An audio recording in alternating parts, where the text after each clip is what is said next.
Compliance. This will be given by Mr. Danilo Javier. He's the Chief Information and Data Management Officer of the Department of Energy.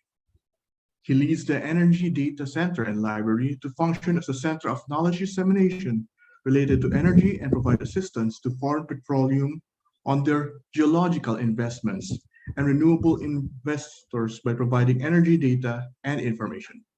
Finished his Master in Development Management from Development Academy of the Philippines in 2013. Let us welcome Mr. Danilo and Javier.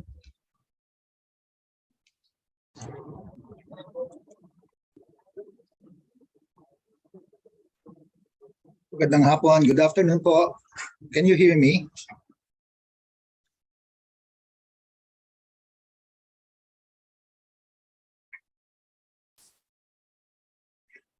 Okay, thank you for that very nice introduction. And let me start my presentation on the pillars of data privacy, accountability, and compliance. In every endeavors in the government and private sector, there are various tasks that are given to us, wherein projects, programs, and policy development are sometimes need to be undertaken with utmost understanding of that particular project.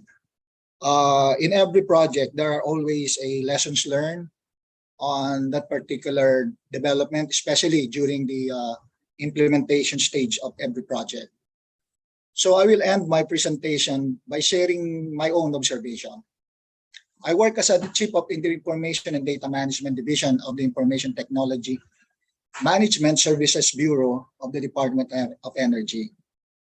I've been with the department for almost 30 years now, and let me share with you some of the successful programs and projects that I have handled, which resulted in innovations and management change of processes in the department. My first pioneering project happened in 1996. This was the start of the internet in the Philippines.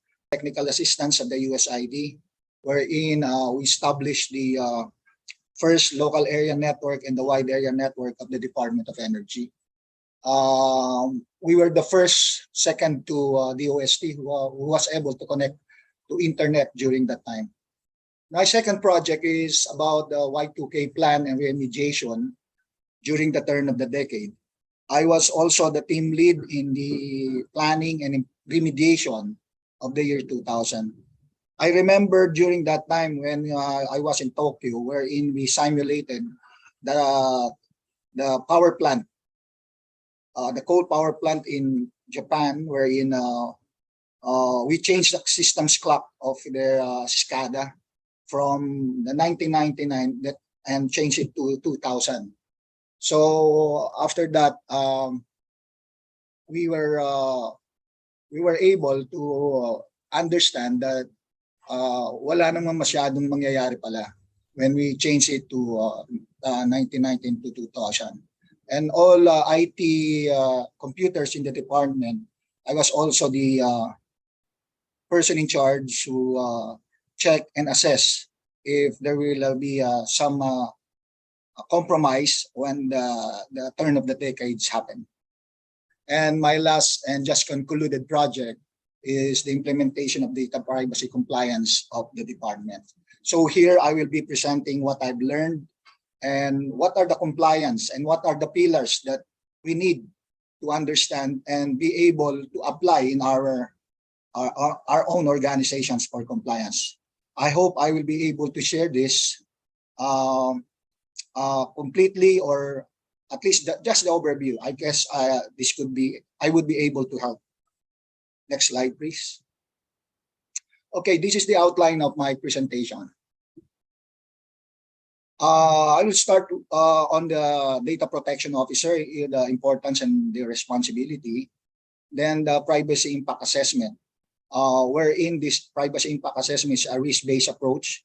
I will not touch the details of this because this is very intense, or there are a lot of things to fill up if you go to the details of this impact assessment. Then the data privacy management program, or the manual, the importance and application, and then the conduct of data breach response. I think this out presentation is very important to us because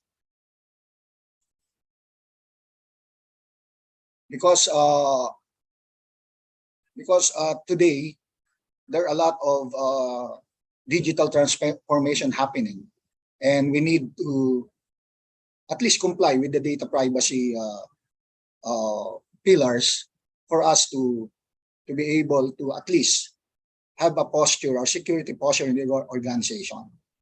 Why pillars? Pillars because when I check it in the thesaurus, it's about it's also called a backbone.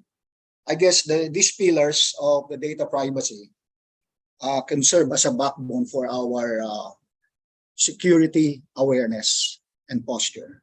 Next slide. Okay. Data privacy compliance for the government.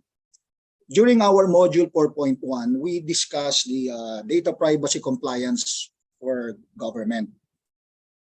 By the way, let me share to you that some of the slides here are taken from the Singapore Management of University. So you will see some slides were borrowed with consent to them, and I'll give in credit for those slides. So during the module 4.1, wherein the module discussed the data privacy compliance for government, the discussion were about regarding the rights of the data subjects, the role of the personal information processor and controller, and their responsibilities. So actually, during the Data Privacy Act of 2012, after a year, the private sector are compelled actually to comply to the Data Privacy Act.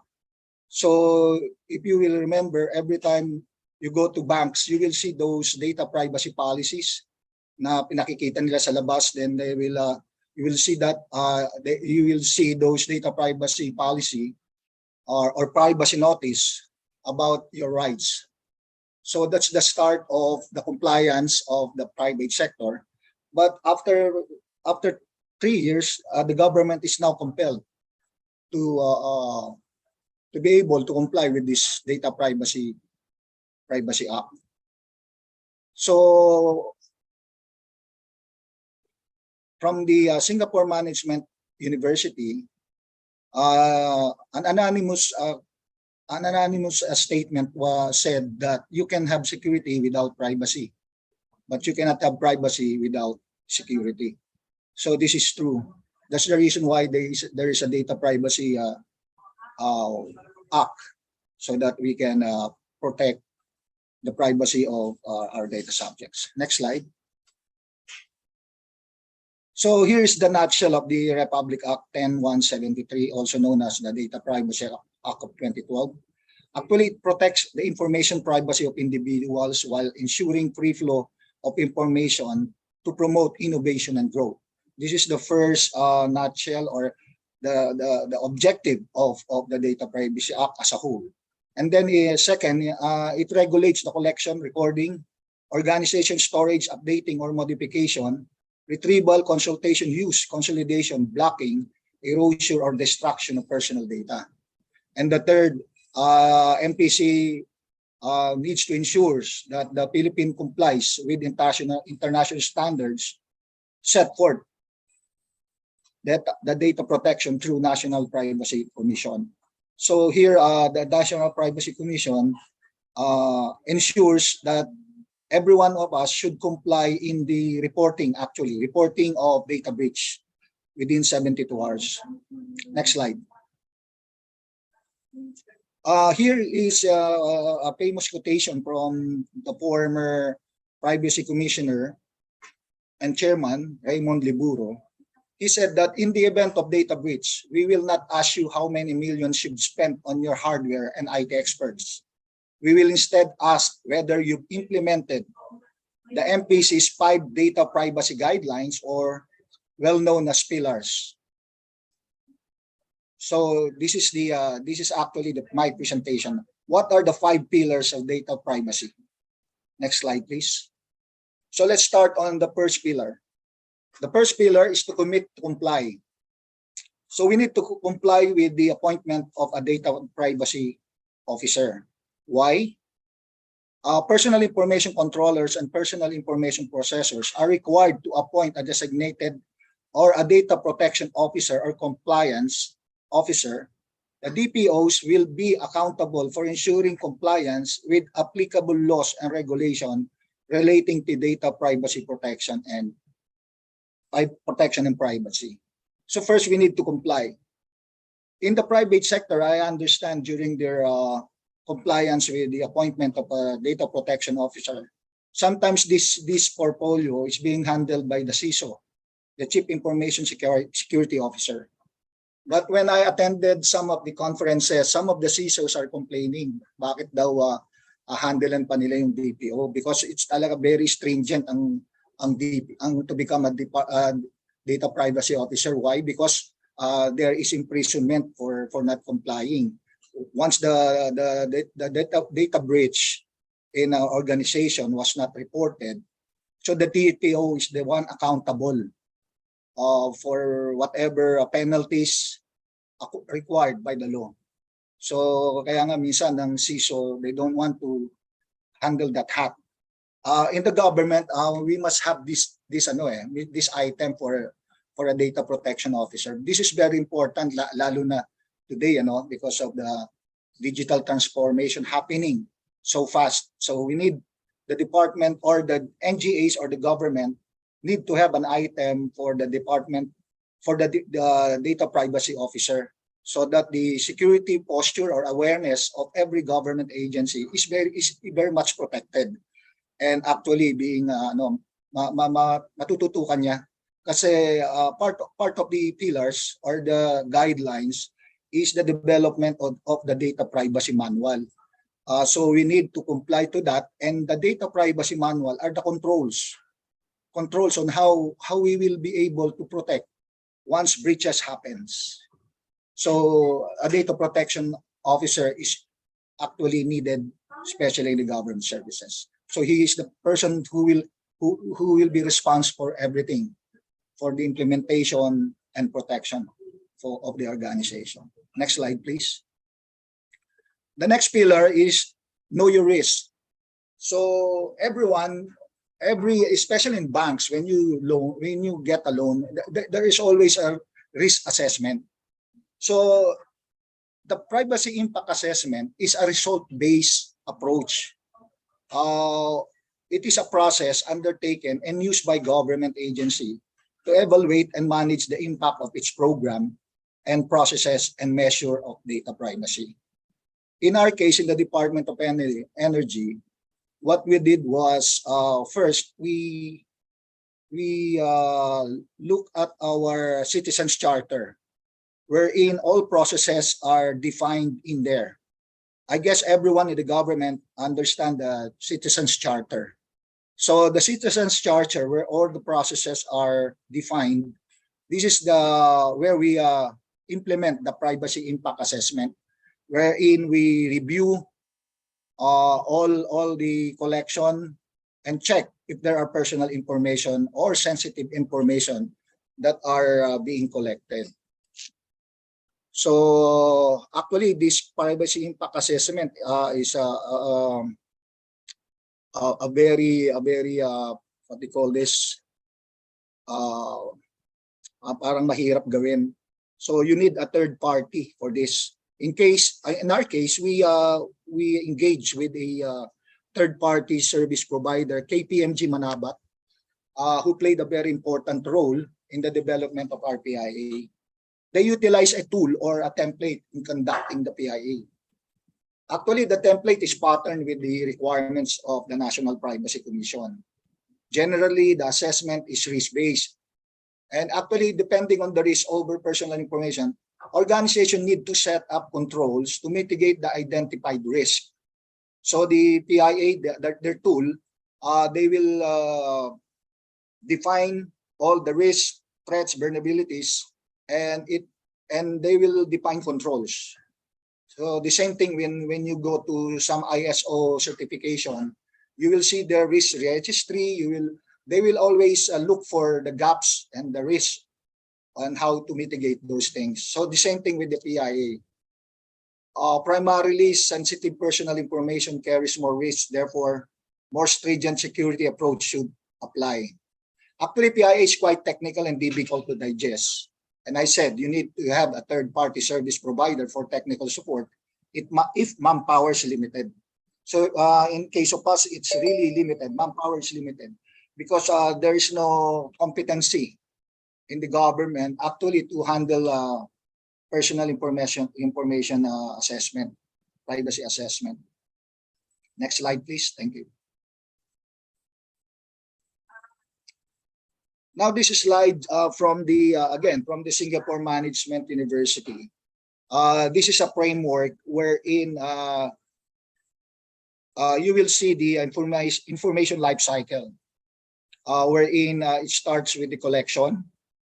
Then when you collect, you process, usage, or whatever we need when we collect. Especially in our case, for example, those gasoline stations who will apply for say, license to operate. So we have some forms that they will have to fill up. So that starts first a collection, then we process them. We consolidate and we do some statistics and everything. Then after that, there should be storage. And after storage, it should be disposed. And then the fourth information life cycle under the data privacy is the disclosure and transfer, the data sharing agreement. Because sometimes other government agencies would require some statistics or information to all government agency if needed, especially if it is legal. They will request for information and data. Okay, and as you see, in the information life cycle, there are around 35 exposures. So when collection, you will see that, for example, if there's no consent given, there might be, this may lead to illegal or excessive collection. Same with forced consent or no choice. So there could be some fraudulent act that could happen in case of this possible threats or vulnerabilities in the process. No? As you go on, you will see some examples of possible threats and vulnerabilities of processing information or processing the information in this life cycle. Next slide, please. And the third pillar is after you have come up with the risk assessment or the personal information assessment, privacy assessment, or developing after coming up with the analysis and risk assessment, you will be creating your privacy management program. Some of the controls defined and some of the risk vulnerabilities are written in the privacy management manual or program. No? With your privacy management program serves us to align everyone in the organization in the same direction. So when you develop the data privacy manual, this serves as an alignment of everyone to be security, to be more secured, to be more aware on security of the personal information.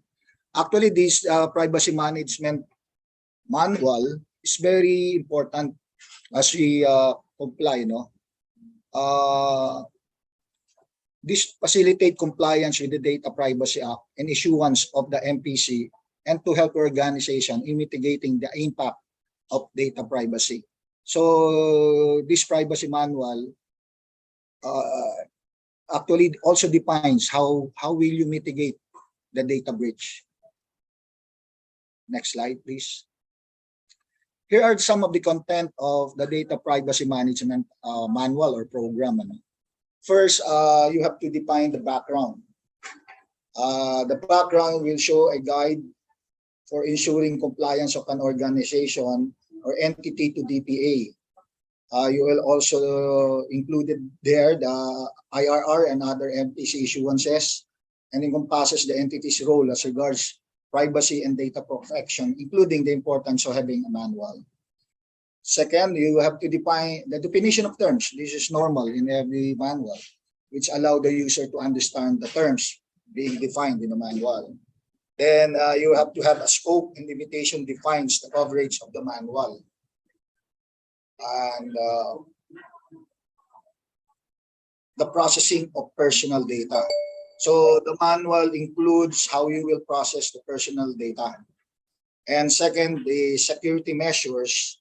Here you will here are defined the guidelines to implement measures for protection of personal data to maintain the confidentiality, integrity, and availability using organizational, technical, and physical measures. So in this item, you will come up already with the how will you process the personal data and define the security measures once there are possible breach, and the breach response approach and security incidents should be defined, and also inquiries and complaints. Then effectivity and annexes. Annexes includes the forms, agreements, formats defined during your PIA. Okay, next slide, please. Now we go to pillar number 4. So in pillar number 4, we need to be accountable. Here plays the DPO. He will implement your data privacy protection measures. So in the MPC Circular 2018-01 and MPC Privacy Toolkit, you will find there how you will apply those measures. So those measures laid out in your privacy and data protection policies should not remain theoretical. They must continuously be assessed, reviewed, and revised as necessary, while training must be regularly conducted. So in our case, we develop a department order on the data privacy of the Department of Energy. The Department Order 2022-05007. This is the establishment of the Data and Information Security Framework Manual and policies in compliance to the Republic Act 10-173 or the Data Privacy Act of 2012. So in our case, actually this is already institutionalized. So we are now coming up with a roadmap program for security awareness of the organization of the Department of Energy. And later on, it will be shared to the energy sector as well. So next slide, please. I guess the pillar number 5. Sorry, I did not change what's the rule. So pillar number 5. So be prepared for breach. Okay, you need to regularly exercise your breach reporting procedures. So in the manual, you will also include these breach reporting procedures. So rule number 5, you have to exercise so that every time there's such a breach, you can be able to mitigate those breaches. Upon the discovery of personal data breach or reasonable suspicion thereof, it is important to conduct an initial assessment of the breach to mitigate its impact and to notify both the affected data subjects and National Privacy Commission within 72 hours of discovery. So this is very important. Every time when you assess, for example, there is a suspicious data breach, the data protection team, you need to establish also the data breach response team who will handle these breaches and who will notify the data subjects and report to the National Privacy Commission within 72 hours of discovery. So actually the DPO should always be on top of this because he is the one responsible in doing this and applying this for the organization. Next slide, please. Now, as you can see, how do we go about complying? So again, in summary, this is the 5 steps to comply with the data privacy. Again, appoint data protection officer. So we need to assess. So conduct privacy impact assessment, protect, create privacy program management, implementation of your privacy and data protection measures, sustain, communicate internal privacy policies and processes, regular audits and monitoring, and your respond, handle queries or complaints regularly, exercise your breach reporting procedure. Actually, this framework is quite similar with the cybersecurity framework. It was developed by the National Institute of Standards and Technology. Actually, this is the standard set for security. There will be always the assessment, the protection, sustain, and respond. Next slide, please. So you can see the data protection tips. 2 important life cycles to understand. So number 1, we need to understand the information life cycle. So the collection, the usage, processing, storage, disposal, disclosure, and transfer. And the privacy information life cycle, APSR, assess, protect, sustain, and respond. This is the same with the, again, the data privacy, the privacy framework of an ITC. Let me define this now. The cybersecurity framework of cybersecurity is identify. First is to identify. So you need to identify the vulnerabilities of your infrastructure, because cybersecurity is somewhat mostly cover the infrastructure, the technology, and the data privacy is more on the humanware. So first framework of cybersecurity is to identify. This is equivalent to RPIA. Then to protect. So to protect, once there's an identified possible vulnerabilities of the infrastructure, you need to have some protection. And there are some hardware or there are some softwares that will try to assess or protect those identified vulnerabilities. And third, detect. And fourth, respond and recover. These are the framework of cybersecurity, which somehow relates to our framework in the data privacy information life cycle. Next slide. Now, my lessons learned to this successful endeavor, especially this data privacy compliance, which I lead a team of personnel, which is not quite many. So that's why we requested or engaged with KPMG to help us in our TIA. My first lessons learned was good leadership. So good leadership needs to be accountable and responsible for every task or projects to be successful. Because without accountable and responsible good leadership, projects will be called white elephant. Then you need to have a focus group, a dedicated group that will look into the standards and how you will develop the project.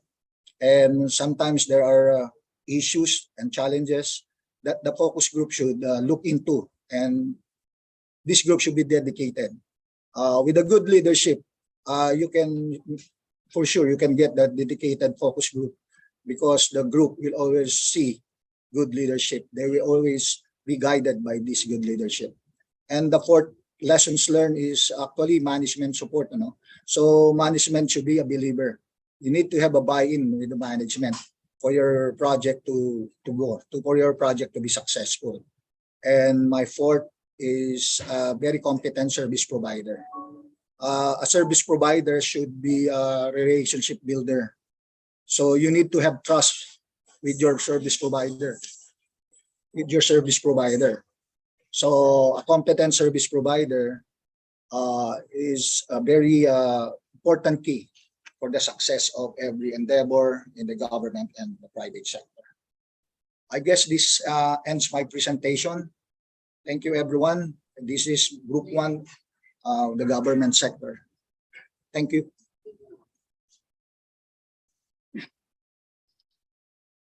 Thank you for that, Mr. Danilo Javier.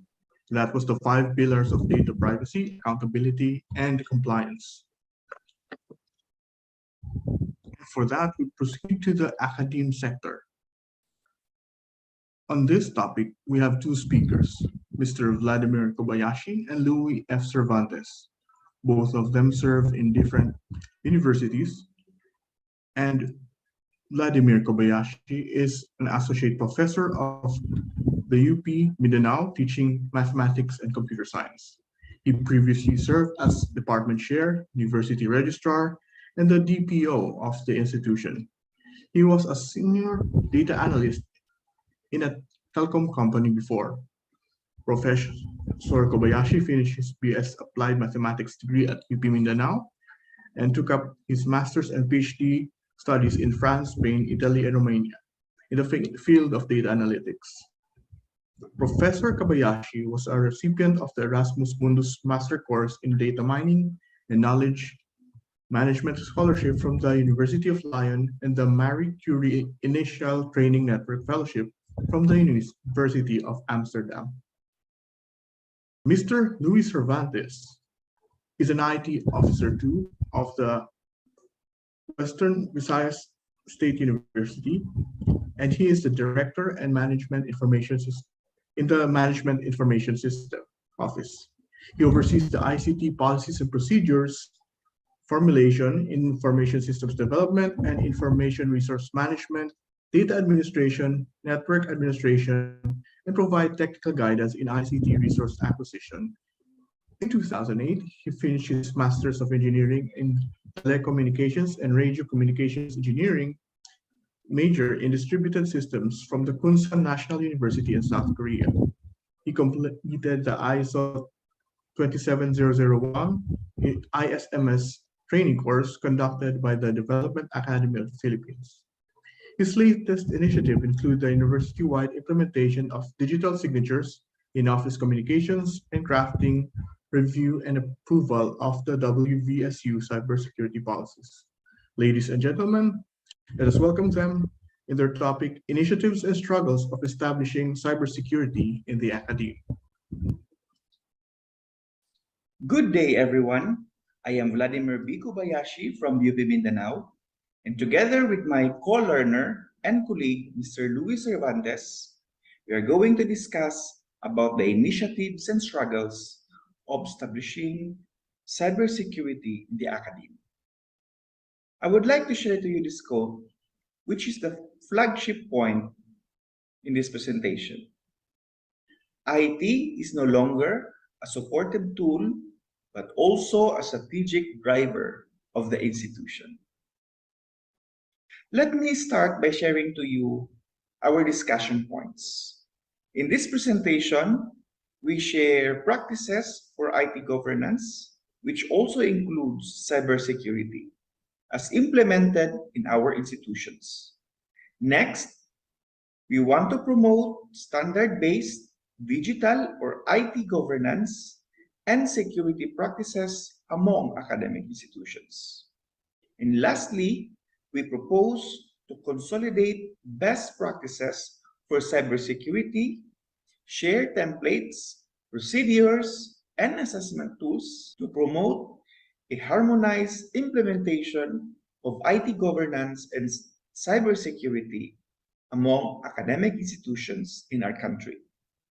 We believe these pooled resources would provide a valuable guide on how academic institutions can better align their IT initiatives with their institutional strategies, as well as make their IT systems compliant to standards. They do not need to start from scratch, and they can learn from the experiences of others.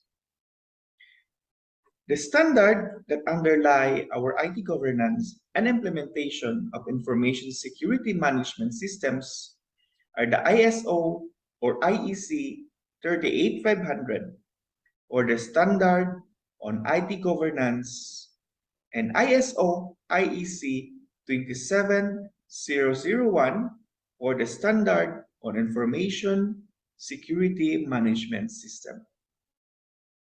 We elaborate on these standards as we progress in our talk. Cybersecurity is ultimately part of IT governance. In fact, a crucial aspect of it, given the plurality of current risks and threats to IT systems.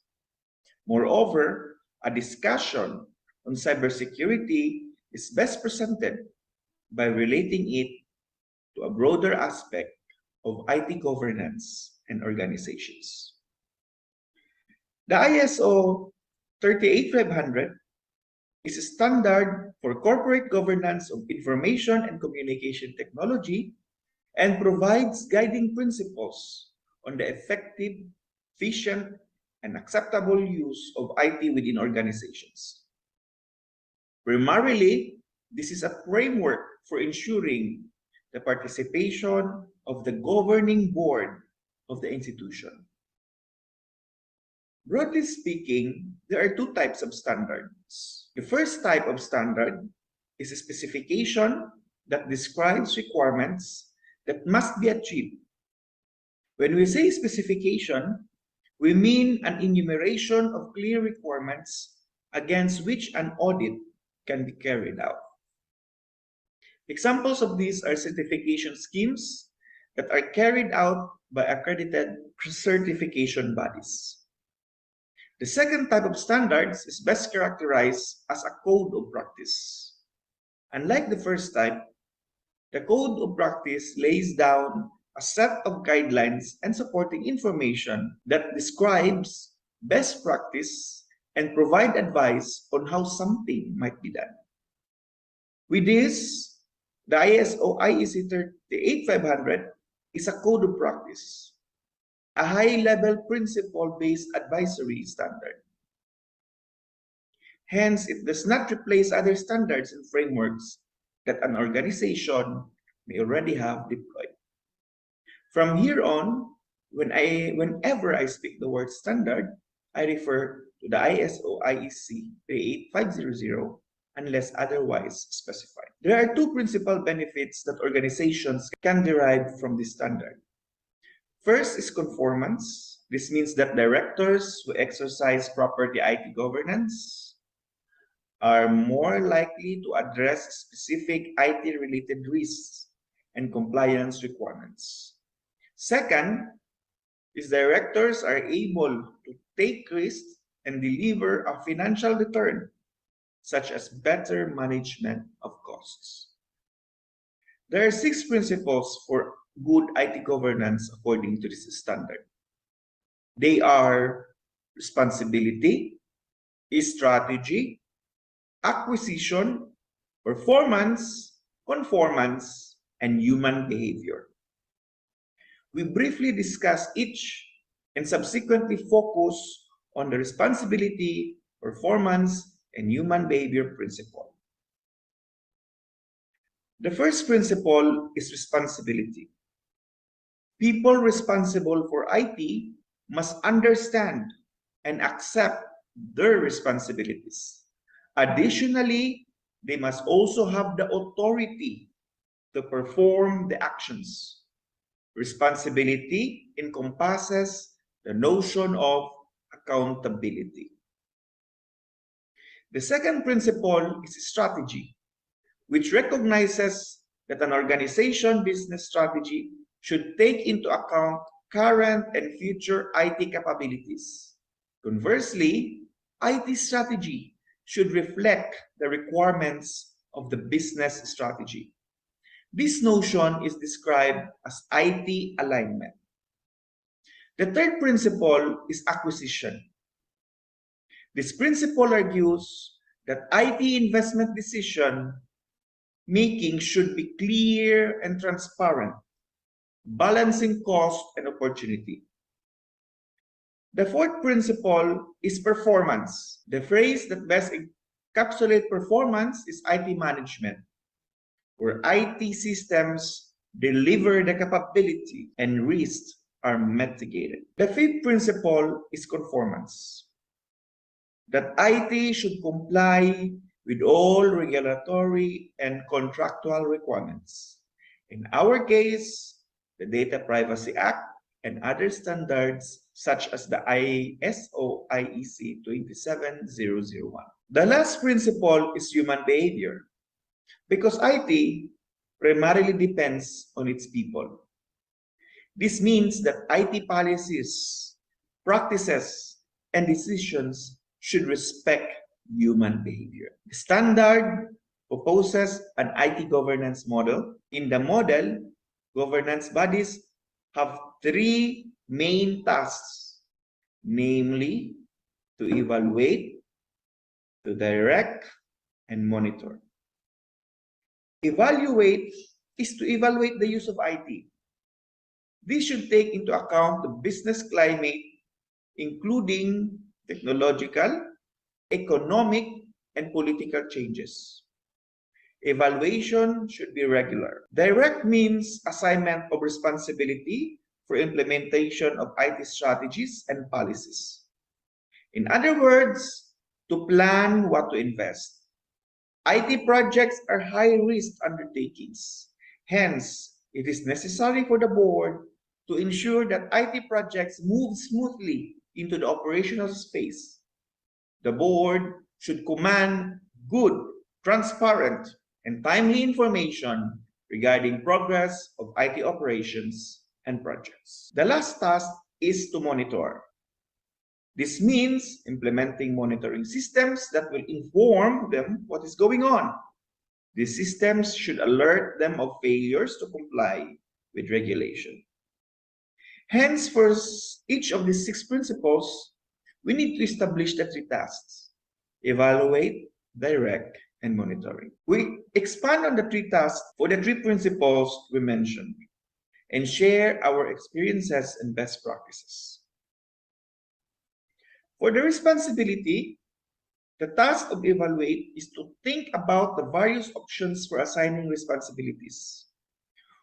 Who should be in charge of the more technical aspects, such as managing system update and troubleshooting, cybersecurity, of coordination among offices involved, and who should communicate to the shareholders are some of the roles we can assign and evaluate the competence of those given responsibility. Here we may need to conduct a competence assessment and identify gaps which may be filled by attending trainings and workshops.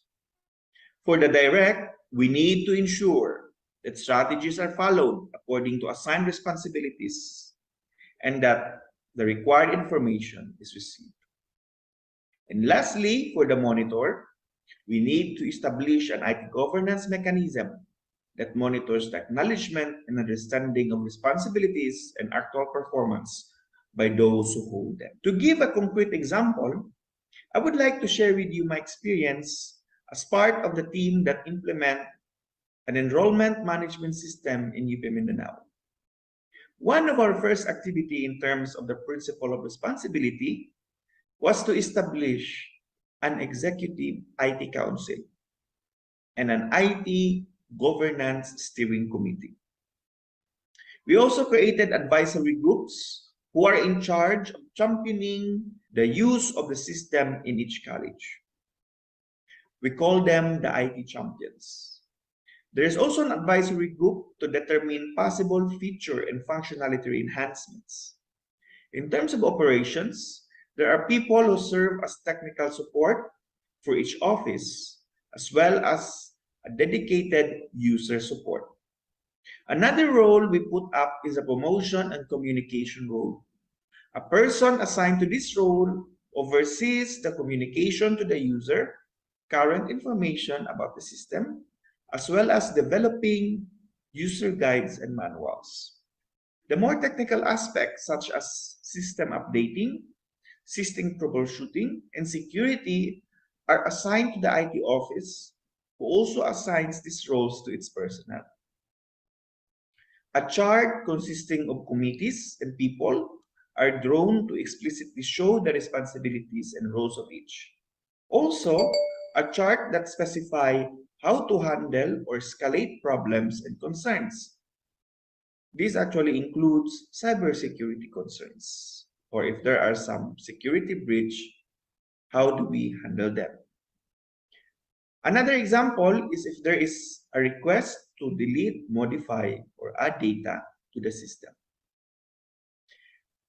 My co-learner, Mr. Luis Cervantes, will continue the discussion. Thank you for the kind introduction, Professor Kobayashi. My talk will focus on our experiences at West Visayas State University, related to our efforts to put in practice the recommendations of ISO/IEC 38500, the Standards on IT Governance, and ISO/IEC 27001, the Standard on Information Security Management System. In the first half of this talk, I will describe our efforts to promote university-wide adoption of digital signatures, and in the other half, I will discuss our initial progress towards establishing an information security management system in our university. Let us first take a look at the legal basis for electronic signatures. As far back as the year 2000, the E-Commerce Act, or RA 8792, provided that legal recognition of electronic signatures, where an electronic signatures on an electronic document shall be equivalent to the signature of a person on a written document if the signature is an electronic signature and proved by showing that a prescribed procedure not alterable by the parties interested in the electronic document existed, under which a method is used to identify the parties sought to be bound and to indicate said parties' access to the electronic document necessary for his consent or approval through the electronic signature, that said method is reliable and appropriate for the purposes for which the electronic document was generated or communicated, in the light of all circumstances, including any relevant agreement. It is necessary for the parties sought to be bound in order to proceed further with the transaction, to have executed or provided the electronic signature, and the other party is authorized and enabled to verify the electronic signature and to make the decision to proceed with the transaction authenticated by the same. More recently, in 2001, the Commission on Audit issued Memorandum Circular 2021-006 on the guidelines on the use of electronic documents, electronic signatures, and digital signature in government transactions. When under existing rules, a document requires a signature, the use of electronic signature, including digital signature on the electronic document, shall be accepted alternative and shall be equivalent to the signature of a person on a written document, such as, but not limited to, procurement-related documents, disbursement vouchers, requisition and issuance slips, purchase orders, contracts, memoranda, among others. And let's look at the realities on the ground. None of the 11 issues in Western Visayas have made any significant progress in the deployment of the Philippine National Public Key Infrastructure certificates among faculty and staff. Processing the large number of government personnel in LGUs, field offices of national agencies, public schools, and SUCs in the region is a daunting task for the understaffed PNPKI unit of the ICT. There is a prevailing lack of trust of digital signatures and a preference for the traditional wet ink signatures among stakeholders. We take our cue from the standards, and we have taken the following actions. In the action to evaluate, management sought to leverage the benefits of digital signatures, particularly measures that protect and defend information and information systems by ensuring their availability, integrity, authentication, confidentiality, and non-repudiation. For action to direct, we have established a framework for digital identity management that defined the procedures and the roles for an effective implementation of the digital signatures in official communication. For the action to monitor, we identified the priority documents that will implement digital signatures over wet ink signatures and defined the mechanisms to monitor the extent that personnel are complying with the digital signature policy and procedures. In this part of my talk, I share details in establishing a pooled resource of cybersecurity standards, templates, procedures, and assessment tools to promote a harmonic implementation of the cybersecurity measures among academic institutions.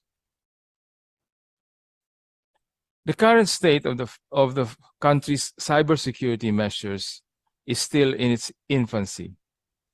SUCs and most government units have not established a credible information security management system.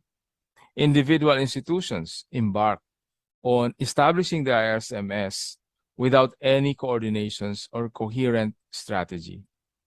Sharing best practices could streamline the process and achieve harmonized ISMS implementation.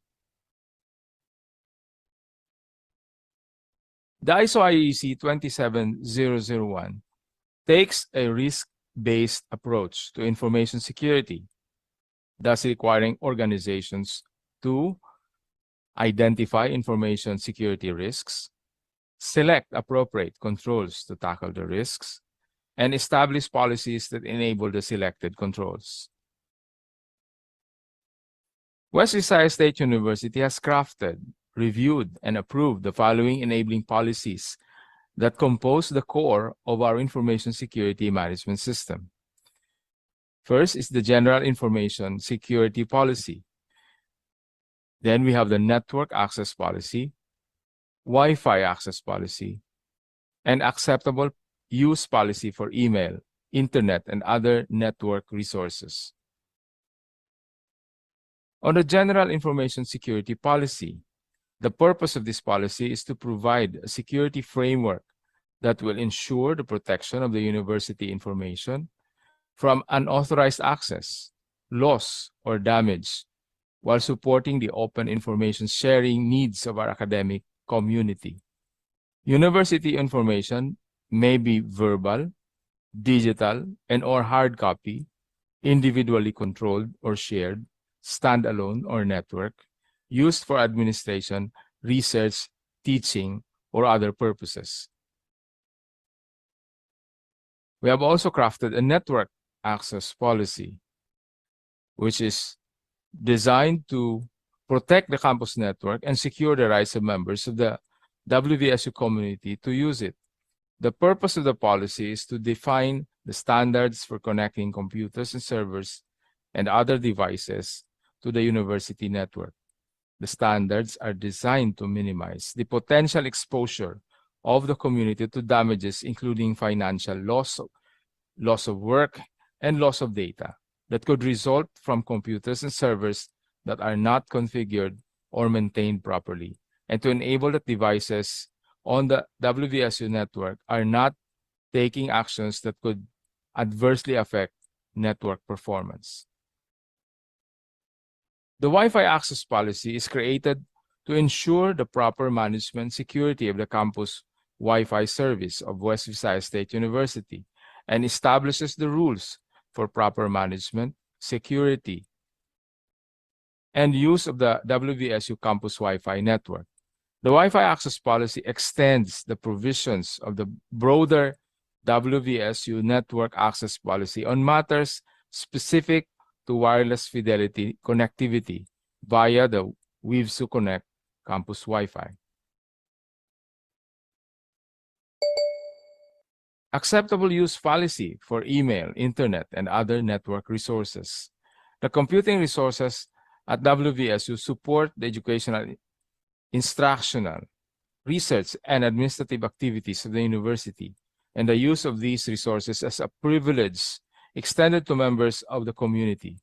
As a user of these services and facilities, the individual is granted access to valuable university resources, to sensitive data, and to internal and external networks. Consequently, it is important for the user to behave in a responsible, ethical, and legal manner. This document establishes specific requirements for the use of all computing and network resources at the university. In Western Visayas region, we aim to organize academic institutions into a cohesive community of volunteer individuals and institutions that share insights into attacks and attackers, identify root causes, and translate that into classes of defensive actions, create and share tools, working aids, and stories of adoption and problem solving, map the information security control to regulatory and compliance frameworks in order to ensure alignment and bring collective priority and focus to them. Identify common problems and barriers like initial assessment and implementation roadmaps and solve them as a community. Towards this goal, the IT and MIS heads of the various SUCs have agreed to meet and discuss the proposed establishment of this pooled resource of cybersecurity standards, template, procedures, and assessment tools in order to promote a harmonized implementation of the cybersecurity measures among academic institutions. We look forward to presenting our progress in this initiative in a future venue. Thank you very much.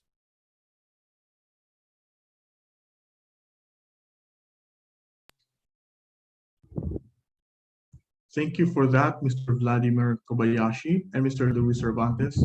Indeed, there is much growth needed in the academic sector, though we do have a lot of policies and procedures. Adoption is still a struggle in most of them. Going on to the private sector, we have our topic, empowering our human assets, the 10 best practices and good habits to combat cyber attacks and data breach for an effective and cybersecure space. Attorney Manuel Caliuan is the speaker for this topic. He's the Data Protection Officer of the Golden Legacy Financing Corporation and the Managing Lawyer for the E.S. Caliuan Law Office. Attorney Caliuan is currently engaged in compliance and data protection practice while also doing research and consultancy in the field of regulatory compliance and financial crimes with emphasis on anti-money laundering, anti-fraud, anti-bribery, and anti-corruption. He finished his Juris Doctor degree in law in 2018 from the University of East Manila and completed a certificate course in International Human Rights Law at the Florida State University as an IBA or International Bar Association Scholar in 2020. Ladies and gentlemen, let us welcome Attorney Manuel Caliuan.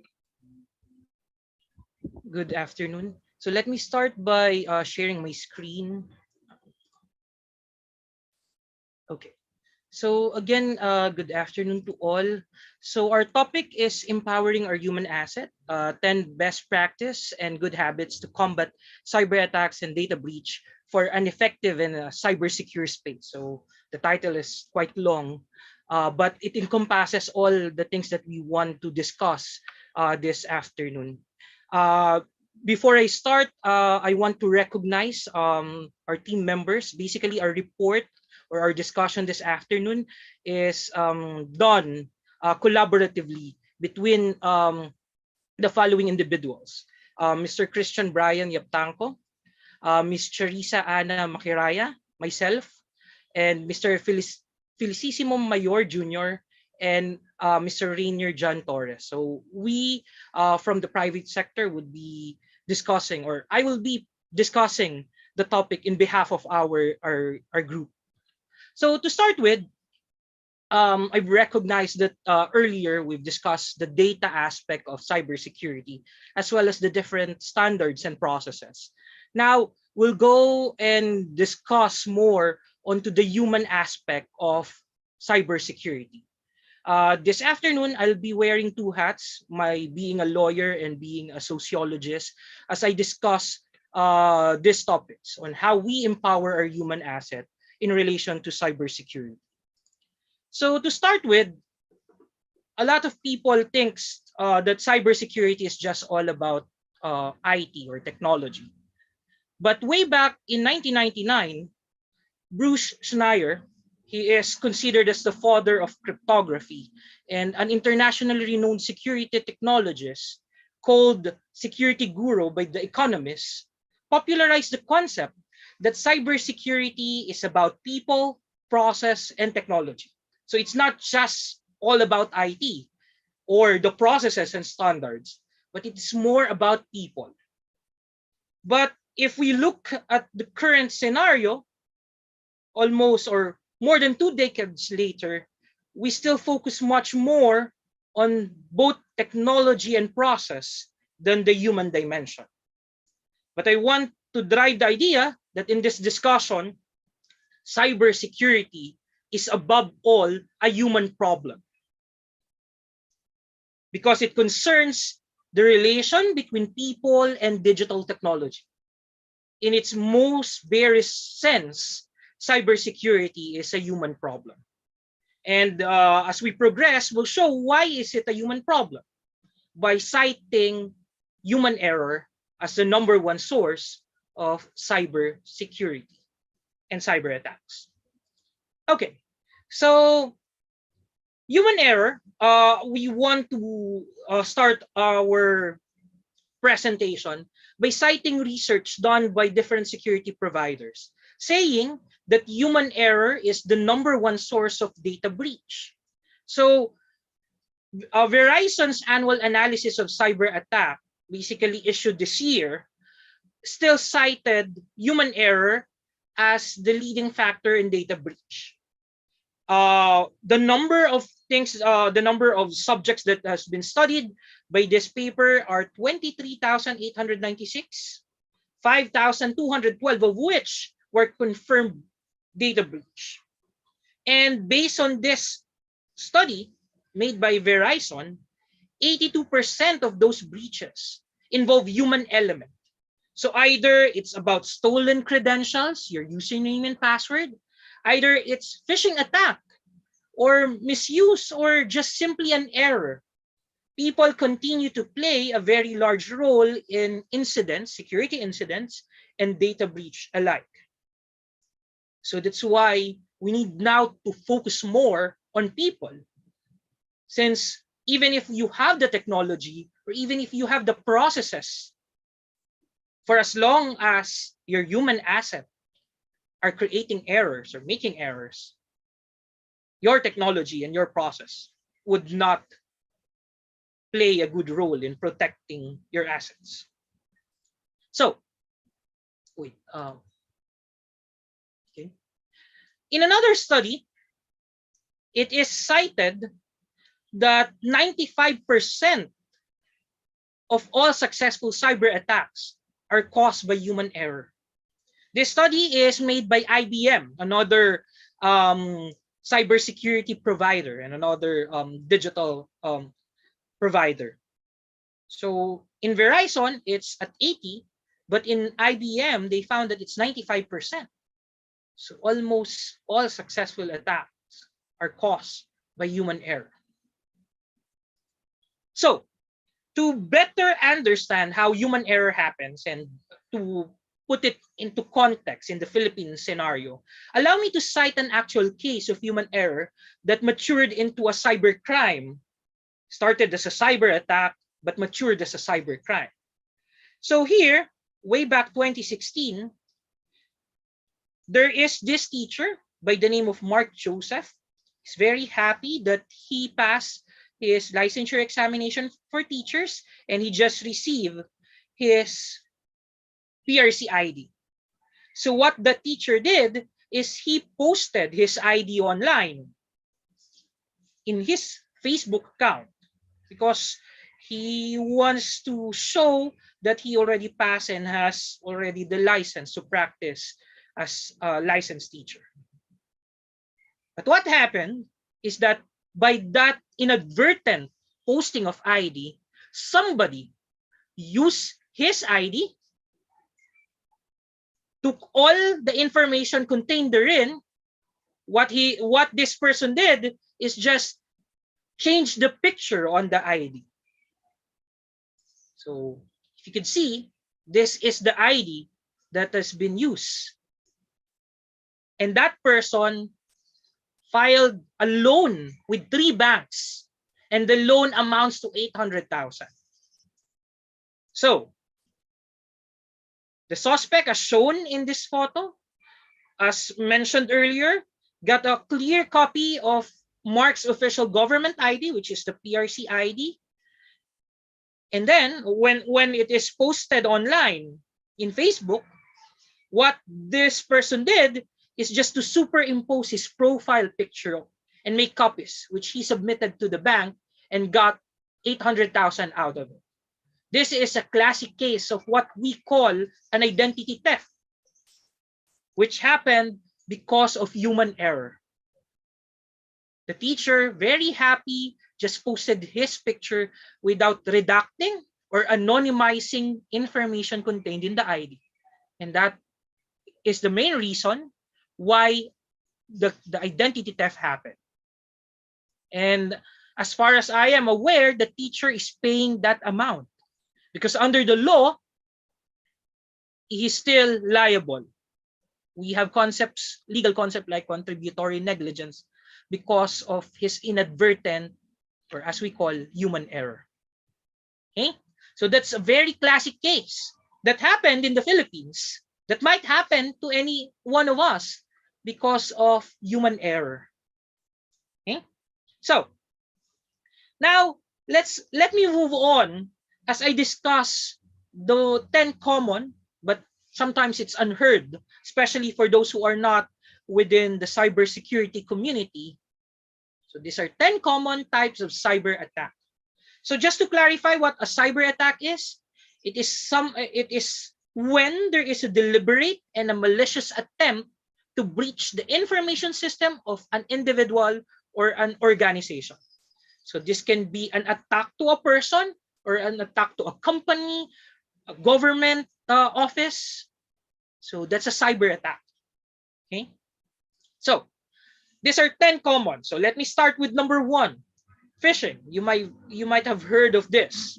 So phishing attack is when there are mass amounts of fraudulent emails sent to an unsuspecting user, disguised as coming from a reliable source. So in common parlance, we call it spam emails. We sometimes receive something like this, and sometimes it asks us to click a link, and the link might contain other cyber attacks. So this is a very common cyber attack, wherein, as mentioned earlier, it is a fraudulent email which appears to be legitimate. It might contain a link to a malicious file or a script, which is aimed to design to grant attackers, the malicious actor, access to your device, either to your cell phone or your laptop or your computer. Either they can install malicious scripts or files or extract data from you, like your credit card number or your debit card number. saying that you need those, they need those information to be able to verify you. It's a phishing attack. Okay, so here it's a common picture of how a phishing email looks like. Okay, next on the list of common cyber attacks, malware. So malware basically is a concept that encompasses various types of cyber attacks. It might include spyware, from the word spy. When that malware is inputted on your cell phone or in your laptop, somebody is already spying on whatever you do. It might also contain virus or worms, which basically extract information. Malware uses vulnerability to breach a network when a user clicks a planted dangerous link. So again, this might be caused by human error. You just click something, a link or an email attachment, and with a malware attack would happen. Okay. Third, man-in-the-middle attack, or MITM. Basically, this occurs when an attacker intercepts a two-party transaction. So our idea of communication is that it's a two-party, one from point A to point B. This type of attack inserts him in the middle. That's why the concept man in the middle. So inserting that malicious actor in the middle, from their cyber attackers can steal and manipulate data by interrupting traffic. So how can this happen? Say you are in a mall and you want to connect to a free Wi-Fi. A free Wi-Fi might be a man-in-the-middle attack. Say, as if it is a correct Wi-Fi or router connector.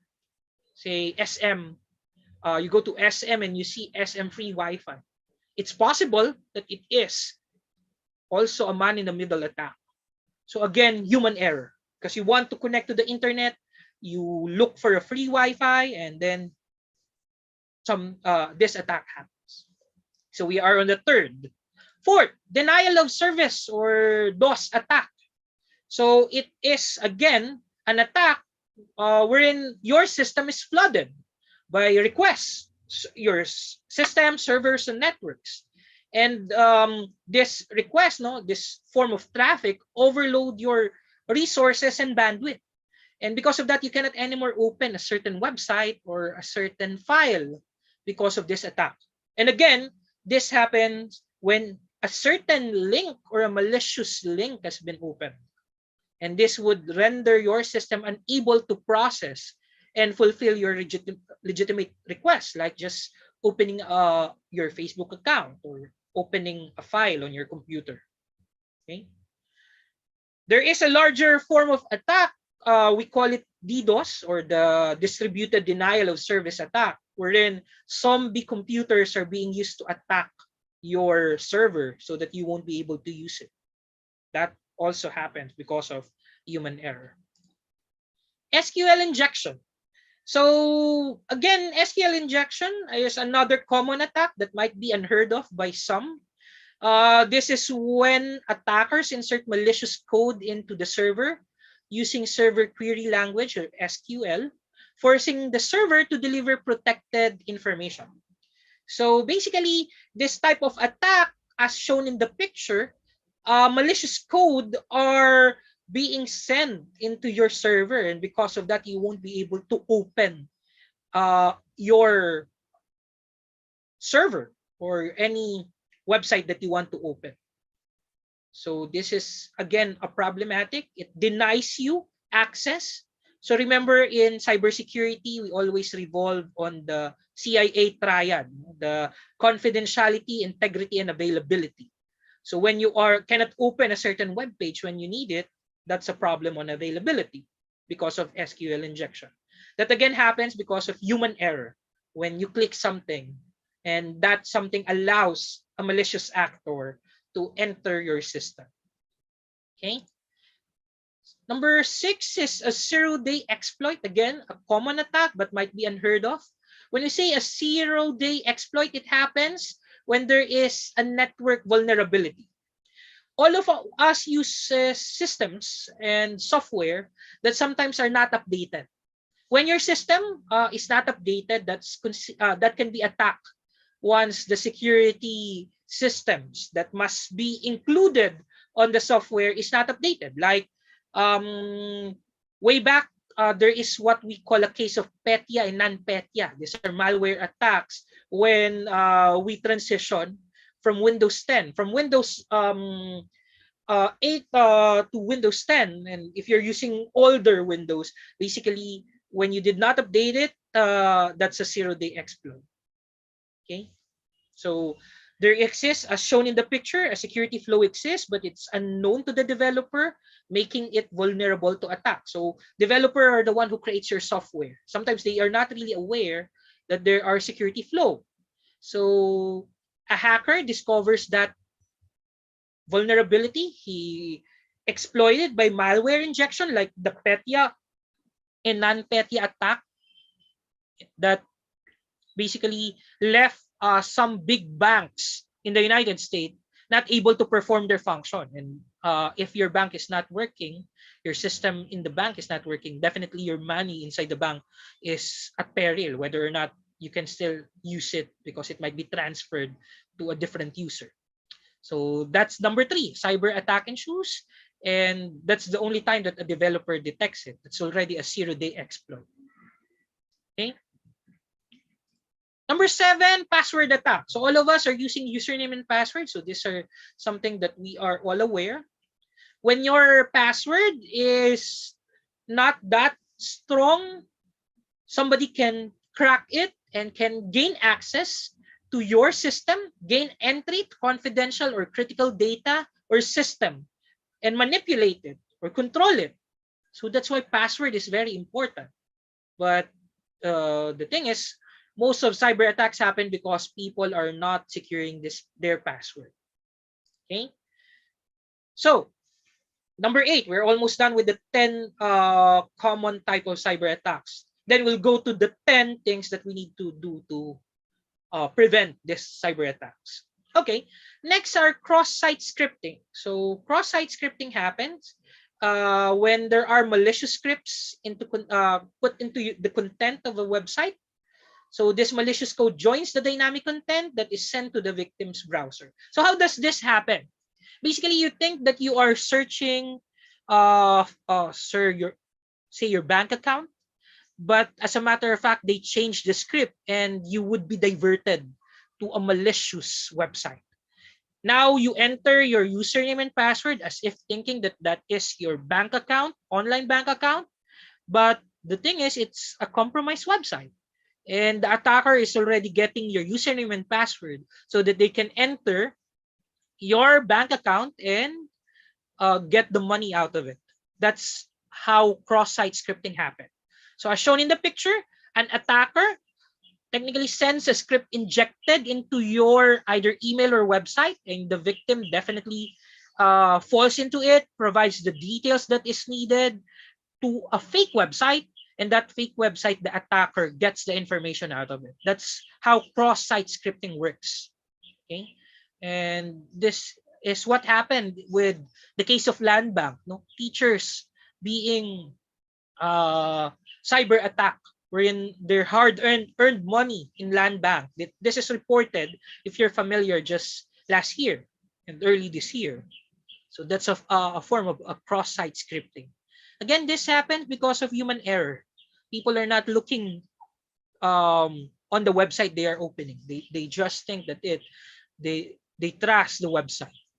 Okay, we're going to the 9th, rootkits. Again, this might not be familiar to all, but this happens when inside a legitimate software, there are kits, from the word rootkits, wherein that those kits allow the creator, the developer of that legitimate source to gain control, administration level access over a system.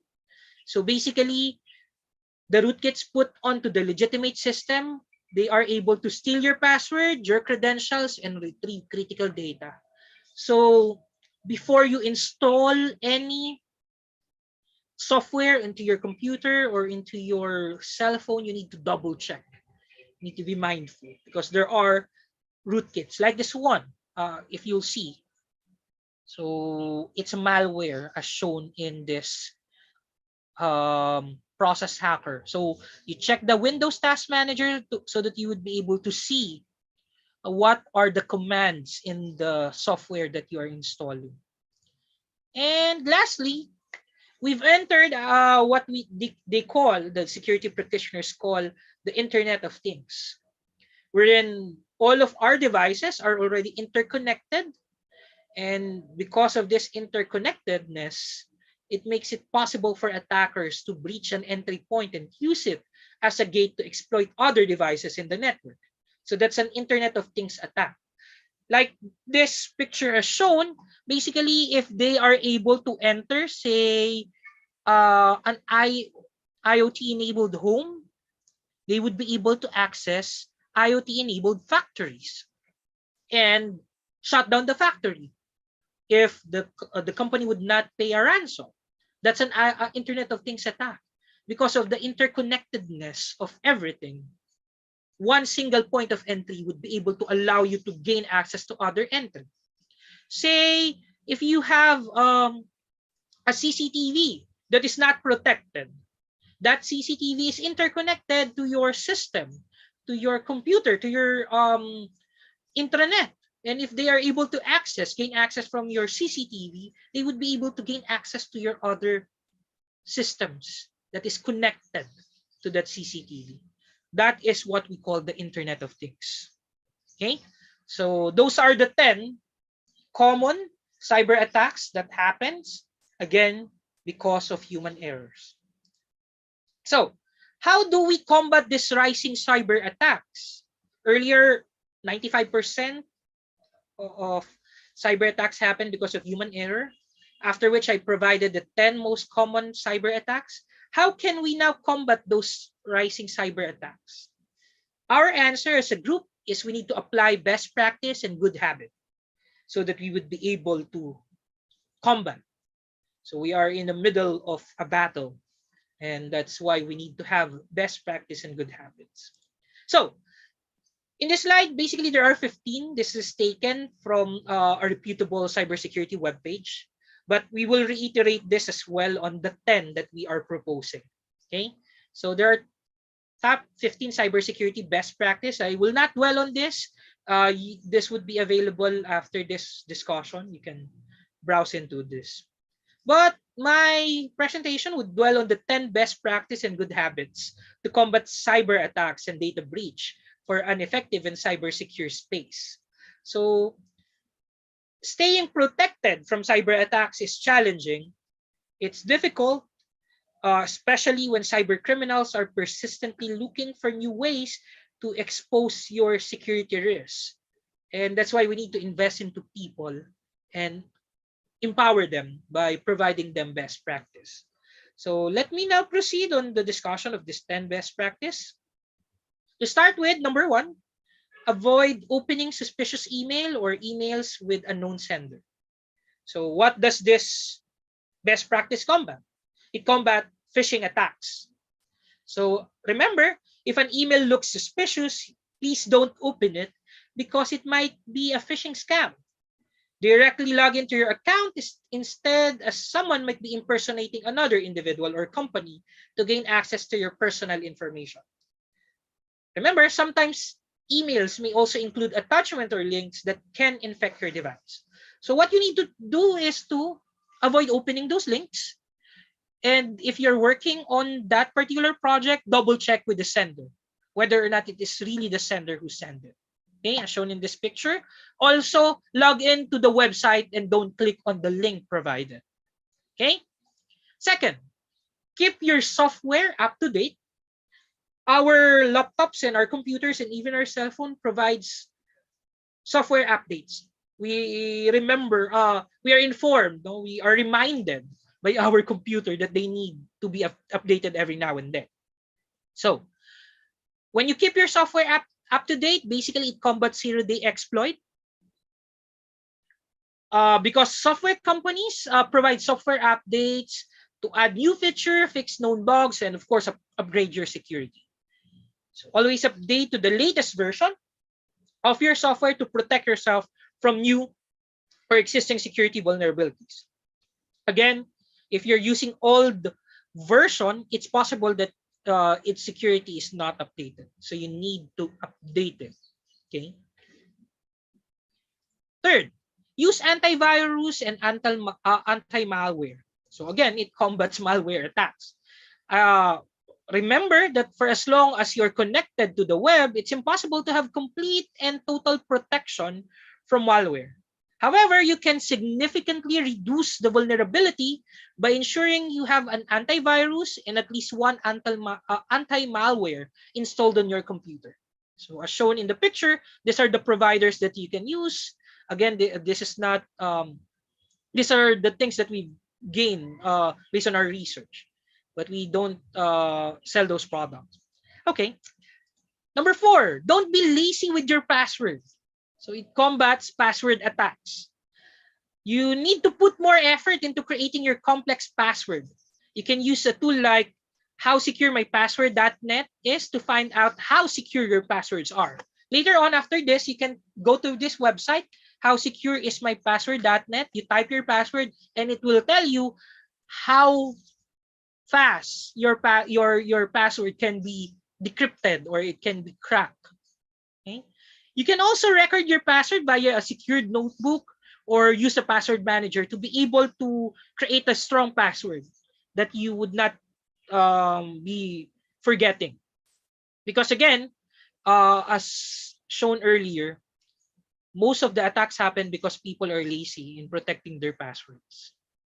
Either your password is password 123456, or it's your name or your birthday. Basically, those can easily be cracked just by searching into your identity, say your Facebook account.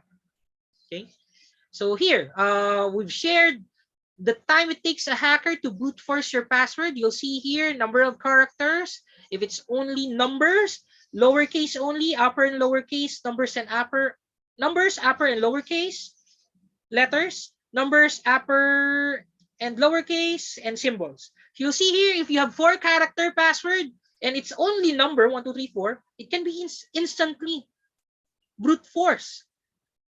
But if your password is 11-character but it's only numbers, so 1 to 11, it takes 2 seconds for a hacker to open it. So the best is really to have numbers, upper and lowercase letters, and symbols. And how long it should be? Best is to have 11 character. It takes 400 years for it to be brute force. But if it's only 10, 5 years. In our lifetime, it can, if you're using the same password, in 5 years' time, that can be opened by hackers, brute force as they call it. So, number 5, we're almost at the end of the discussion. Enable two-factor authentication or 2FA or either a multi-factor authentication. So again, this would help out to combat password attacks. So again, many platforms now allow you to enable 2FA or MFA to keep your accounts more secure. It's another layer of protection that helps verify that it's you, especially if you're using online banking. Best to have a 2FA or an MFA so that if in case they are able to access your password, they won't still be able to open it because you have the second layer as shown in this picture. Okay. Number 6, avoid connecting to public networks. As earlier explained, the man-in-the-middle attack happens because people connect on public networks. Unknowingly, that public networks is really a man-in-the-middle attack. So when you connect to public networks, you're sharing the network with everyone is also connected. Any information you send or retrieve on the network is vulnerable. So please stay away from public networks or use a VPN whenever you connect to one. Or better yet, you have your own, what do you call it? You have your own internet connection. Okay. Number 7, browse website with HTTPS. When you search, basically, you can see on the website address, either it's HTTP or HTTPS. Having an HTTPS on the website, it would vouch that it's a secured website. Because whatever data is contained therein are encrypted. So it travels between a visitor's browser and your web browser in a secure network that cannot be easily attacked by an SQL injection. So as shown here, an HTTP is not secure. Always look at an HTTPS web address. Okay. Number 8, invest in security upgrades. So all common cyber attacks can be answered by this. So again, you try to invest in security upgrades when they are available. It's better to eat the cost of security than pay the consequence of a security breach, especially if you are working on a large and a very sensitive data. Definitely, you need to have a security upgrade, or else you can be attacked. Once you are attacked, you can pay a ransom, or you are fined by the National Privacy Commission and by other regulators. Say if you're part of BSP, SEC, or IC, Insurance Commission.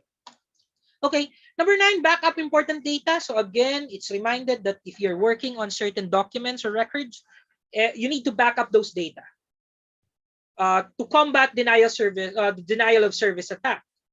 Okay, so the backup would serve or help you restore your data once it is lost. So the CIA triangle, confidentiality, integrity, and availability, would be helped by a backup of those data. And lastly, we need to always train our employees and have them a routine awareness. So it answers all common cyber attacks, because training empower your people, empower the different personnel or employee within your company. So on my part, we have a new employee orientation for new employees. We always have a data privacy briefing, an annual data privacy review, and a certification course within our company. All of our employees are required and mandated to attend. I also have e-learnings that all employees are required to take. And these e-learnings take about 10 to 15 minutes so that it would not eat up the time of the different employees within the company. Okay, so in conclusion, basically I presented the 10 best practice to combat the 10 common cyber attacks. But remember, the complexity and variety of cyber attacks are ever increasing. It might not be included on the 10 common I presented earlier, but it might happen in the near future. Because again, there are different types of attack for every nefarious purpose. While cybersecurity prevention measures differ for each type of attack, good security practice and basic IT hygiene are generally good at mitigating these attacks. So your technology, the one that you're using right now, might not be able to protect you if your employees are not given good security practice and IT hygienes that would help them out. So here are the reference that we use for the presentation. And to end, you need to end this discussion, allow me to ask question by sharing this, something to ponder. How do you expose your personal information? So look at this, a Facebook page containing all of your personal information, your address, your website, your birthday, and so on. Or your other information shared in online, as we call it, digital footprints. Or this, a lot of information is shared online, tons of digital footprints that can be used to cyber attack you. And that's the end of my discussion. Again, thank you for your time, and I'll be glad to take in questions after this. Thank you.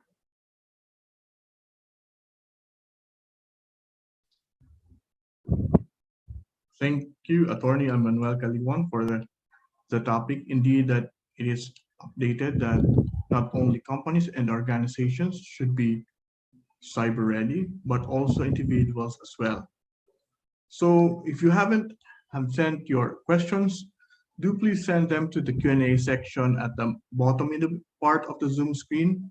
And I'll be reading to you the questions that have been asked and answered by our guest speakers. So some of them are answered, but Sir Danilo and the rest of the speakers can elaborate on this. First question, dapat po ba ang DPO is under the IT department?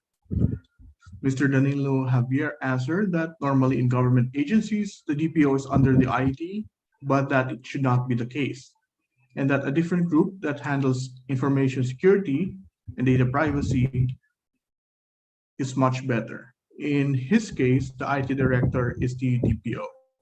And another question was asked, such as, is there a mechanism or a way that allows our government to monitor whether local government units have been following the 5 pillars of data privacy? And Sir Danilo Javier's answer is the NPC, or the National Privacy Commission, handles the monitoring of this compliance. Mr. Danilo Javier, Mr. Javier, can you elaborate more on these questions or other questions that have been answered as well? Yes, thank you very much. In our case, actually, the director is our DPO, but MPC actually previously requires lawyers. Yeah. Kasi the Data Privacy Act is more on laws. But later, there are some issuances that even IT directors or at least an ASEC level can be a DPO. But in our case, it's our IT director, but the MPC allows it. And Okay, in the case of who is monitoring, actually, it's only the MPC who monitors it. But I don't know if they're actually what we did is to submit all our processes to MPC, and they will give you the parang certification of compliance. And until now, wala pa naman binibigay sa amin but we submitted all. But normally the MPC do the monitoring of the compliance. Usually when the DPO awareness seminar is given, it has always been said that the DPO should not be a collector or a processor of data of that entity or that organization. Somehow the NPC allows IT directors and certain positions to be DPOs as well. Yes. Sir, Attorney Kaliwan, do you have anything in mind about this? If I may share, I'm a data protection officer since the creation of the law. I'm part of those group who provided insights into the creation of the IRR in UP. So basically, it's correct. Initially, lawyers like myself are the data protection officer. I've been a data protection officer for 4 companies already. This is my 4th, the one I'm currently affiliated with.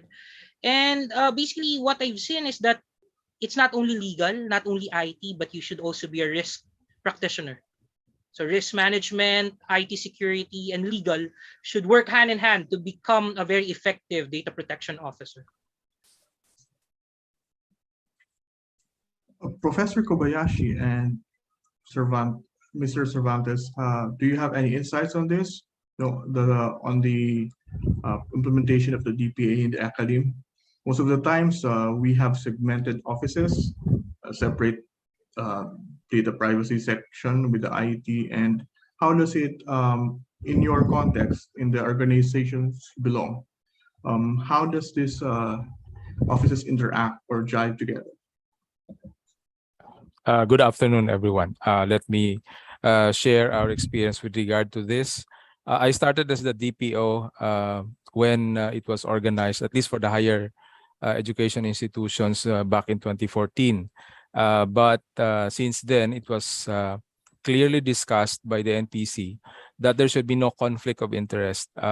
Being the manager of the IT or the MIS of the organization, the digital data is under my responsibility, and the DPO is the compliance, the officer of the organization that should ensure compliance to the privacy.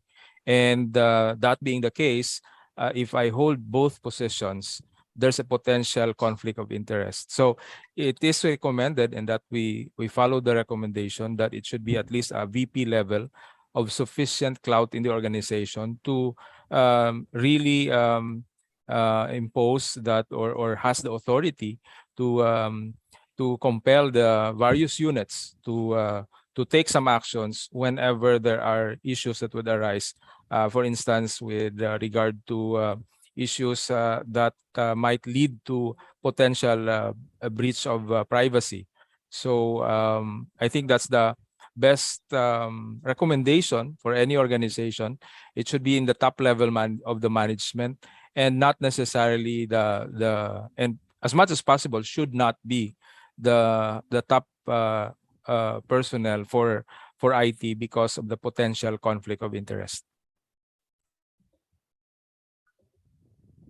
Another question for Professor Kobayashi, sent by an anonymous attendee. He says here, or she said, puts here, compliance to digital transformation and cybersecurity requires procurement of services and IT equipment. Sadly, government procurement, especially with IT matters, is determined by predatory values, and favors are being thrown here and there. Are there measures specifically for ICT-related projects that could help prevent this? For the greater audience, could you say your answer here? Yes. So incidentally, actually, I'm also the chair of the Bids and Awards Committee in our university. And really, during the pandemic, there was a high demand for ICT products. So it's not surprising to see this increase in prices, actually, in terms of procuring this ICT.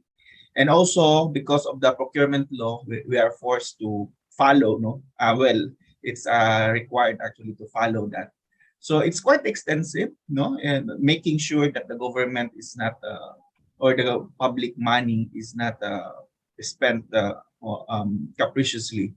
But also some of the suppliers actually extra charge government, because some government institutions have this practice of not paying on time. So they try to compensate that.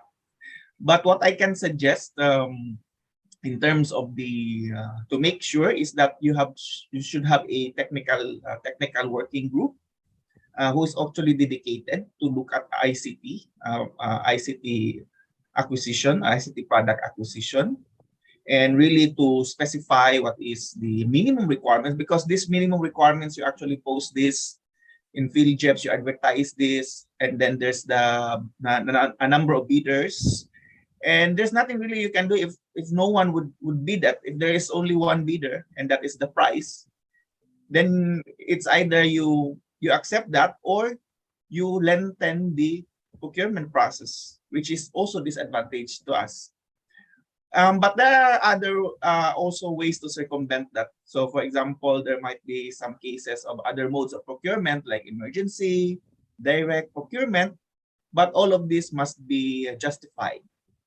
So just in my case, just to make sure that the ICT is compliant to your requirements, have a technical working group who is dedicated to look at all the acquisition for ICT products. And also this technical group will look at how reasonable are the quotations for that for the prices, and so that you will not be short change at the end.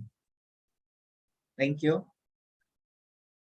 Thank you for that, Professor Kobayashi. We have suddenly 10 questions unanswered in the Q&A section. First question, what improvements can you suggest from the implementation of security management systems in Visayas University? I'm assuming this is Western Visayas, Visayas University. Okay, the question is, what can you repeat that part of the question, sir? What improvements can you suggest for the implementation of security management? So I'm pretty sure that this is from an academic person. Yes. Definitely the organization, among the different organizations, as a class, as a group, the academic units, the SUCs in particular, have to take serious steps to secure the information that they hold, considering that the bulk of that data would be very critical to students. If you look at what is valuable data in a university, and these are student records. In the case of West Visayas State University, we have a medical center, which is the training facility for our medicine students. They also hold health records, so separately they have a different set of critical data to protect. So essentially, the improvements would the whole range of areas where we can improve. These are basically infrastructure. We should have to establish our information security management system, which as we explained, we have to do careful information security impact assessment.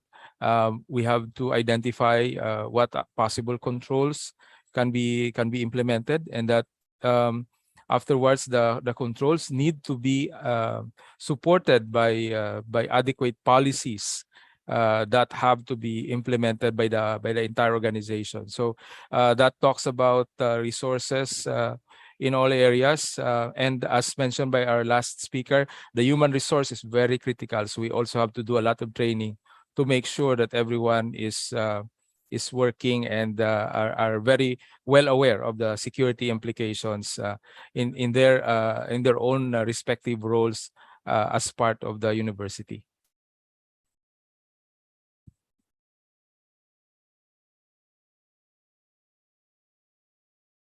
Sir, nakamute ka, sir. Thank you for that, Sir Kobayashi. And for Mr. Cervantes, that is indeed true that in doing cybersecurity work, it's more about processes and systems, not a simple solution to respond to any potential risk. Another question that might be of interest to everyone in the panel is this one. I sent my digital signature to a friend for a trusted purpose. Can he use it for legitimate purpose without my knowledge, or should I get consent first from him and from concerned company for approved use? Any legal advice would be appreciated. I'm pretty sure that if digital signature is used correctly, it cannot be altered, and there are marks when it was given and to whom and by what organization. But Attorney Kaliwan can enlighten us on this. So basically, for electronic signatures, always the concept is with consent. So it cannot be used without consent because, as aptly said by the National Privacy Commission, we are in the consent regime. If your email or your electronic signature has been used without authority, it's devoid of power. But again, you need to definitely prove that it's not authorized. Because if it is authorized, you provided your authorization in its use, you are liable for it. So basically, it looks on whether or not that person you gave your signature is an authorized representative, or as we call it, an agent that allow him or her to use your electronic signature.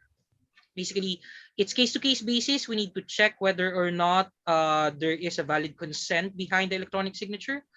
But the short answer is there should always be consent. May I? Sir Cervantes, go ahead. Yes, may I add to that?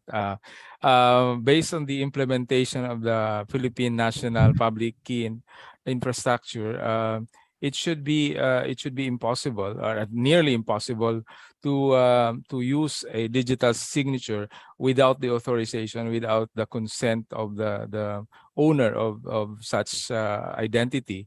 May I comment that one of the reasons why it is taking so long to have the entire government infrastructure, the entire bureaucracy actually to be actively using digital signature is the demand for a careful, a very meticulous method of deploying the digital identity to the users, ensuring that these are securely received by the person, and that consistently there are mechanisms to determine that these identities are still in the possession of the person that own them, and that it in fact is mandatory that it expires every 2 years, and you have to renew that.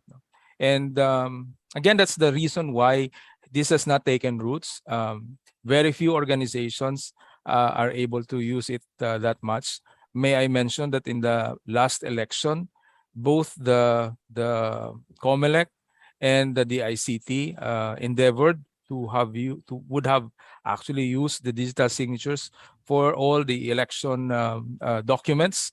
Unfortunately, due to the bureaucratic problems of the logistical problems of ensuring that these are received by the teachers, and even last election was involved as one of the canvassing machine operator. Even the board of canvassers had difficulty dealing with it. So again, there's human dimension, the difficulty of understanding the mechanisms of how it works. On the technology aspect, it's highly secure. There's a whole concept of cryptographic security that is attributed to it. There's the concept of private and public key.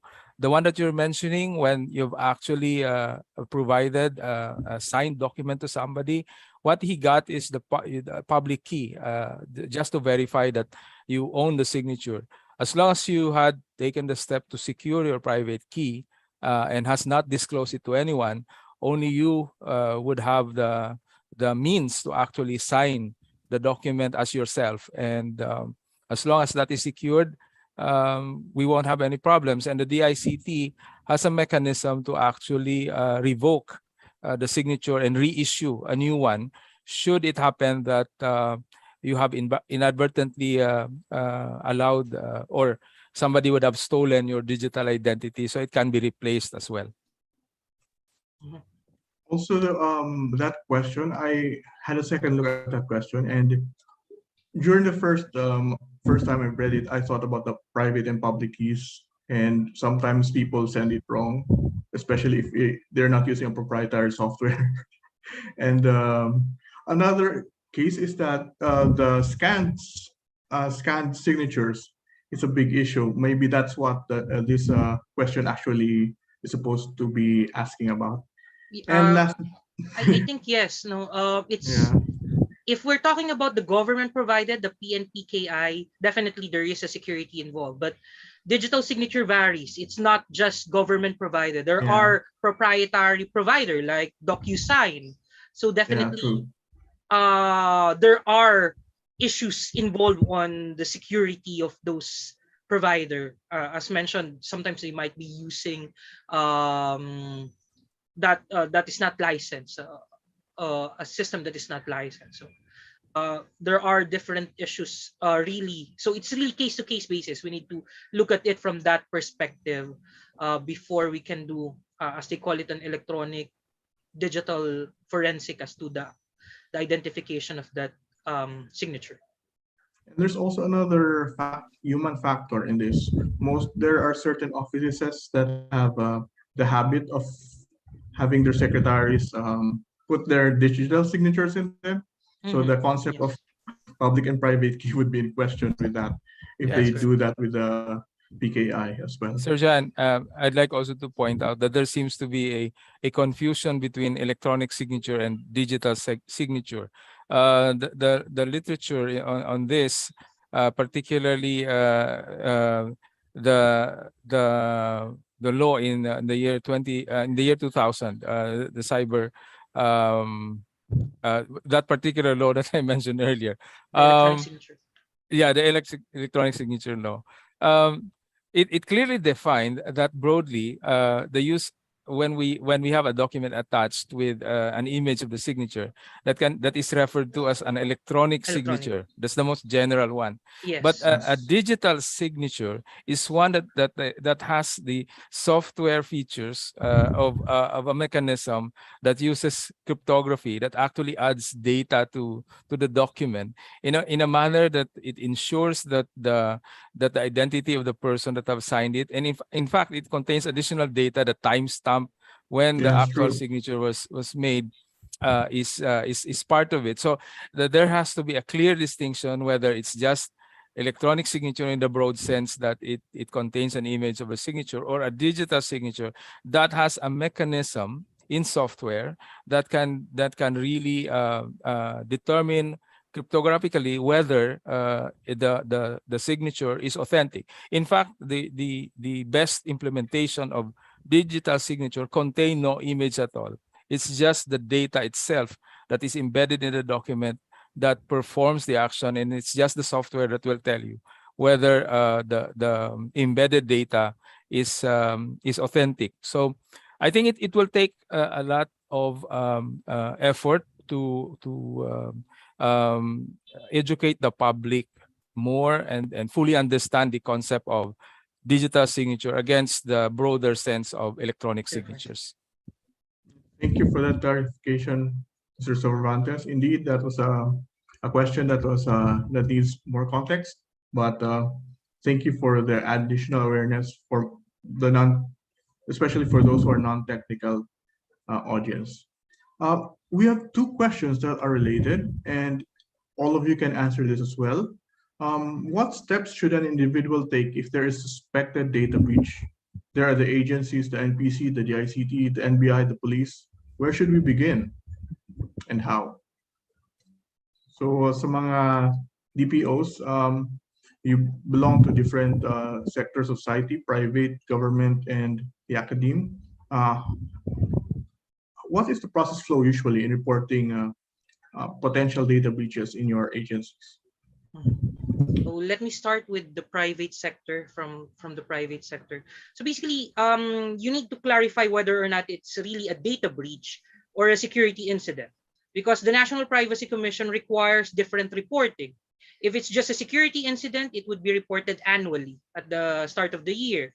But if it's a data breach, a confirmed data breach affecting sensitive personal information of your data subjects, definitely you need to report within 72 hours. That's why a data breach response team is mandatorily required to be created within an entity, because they would be the one to determine whether or not the incident is a security incident, or it is just, or is it a data breach? Because jurisdictionally that varies.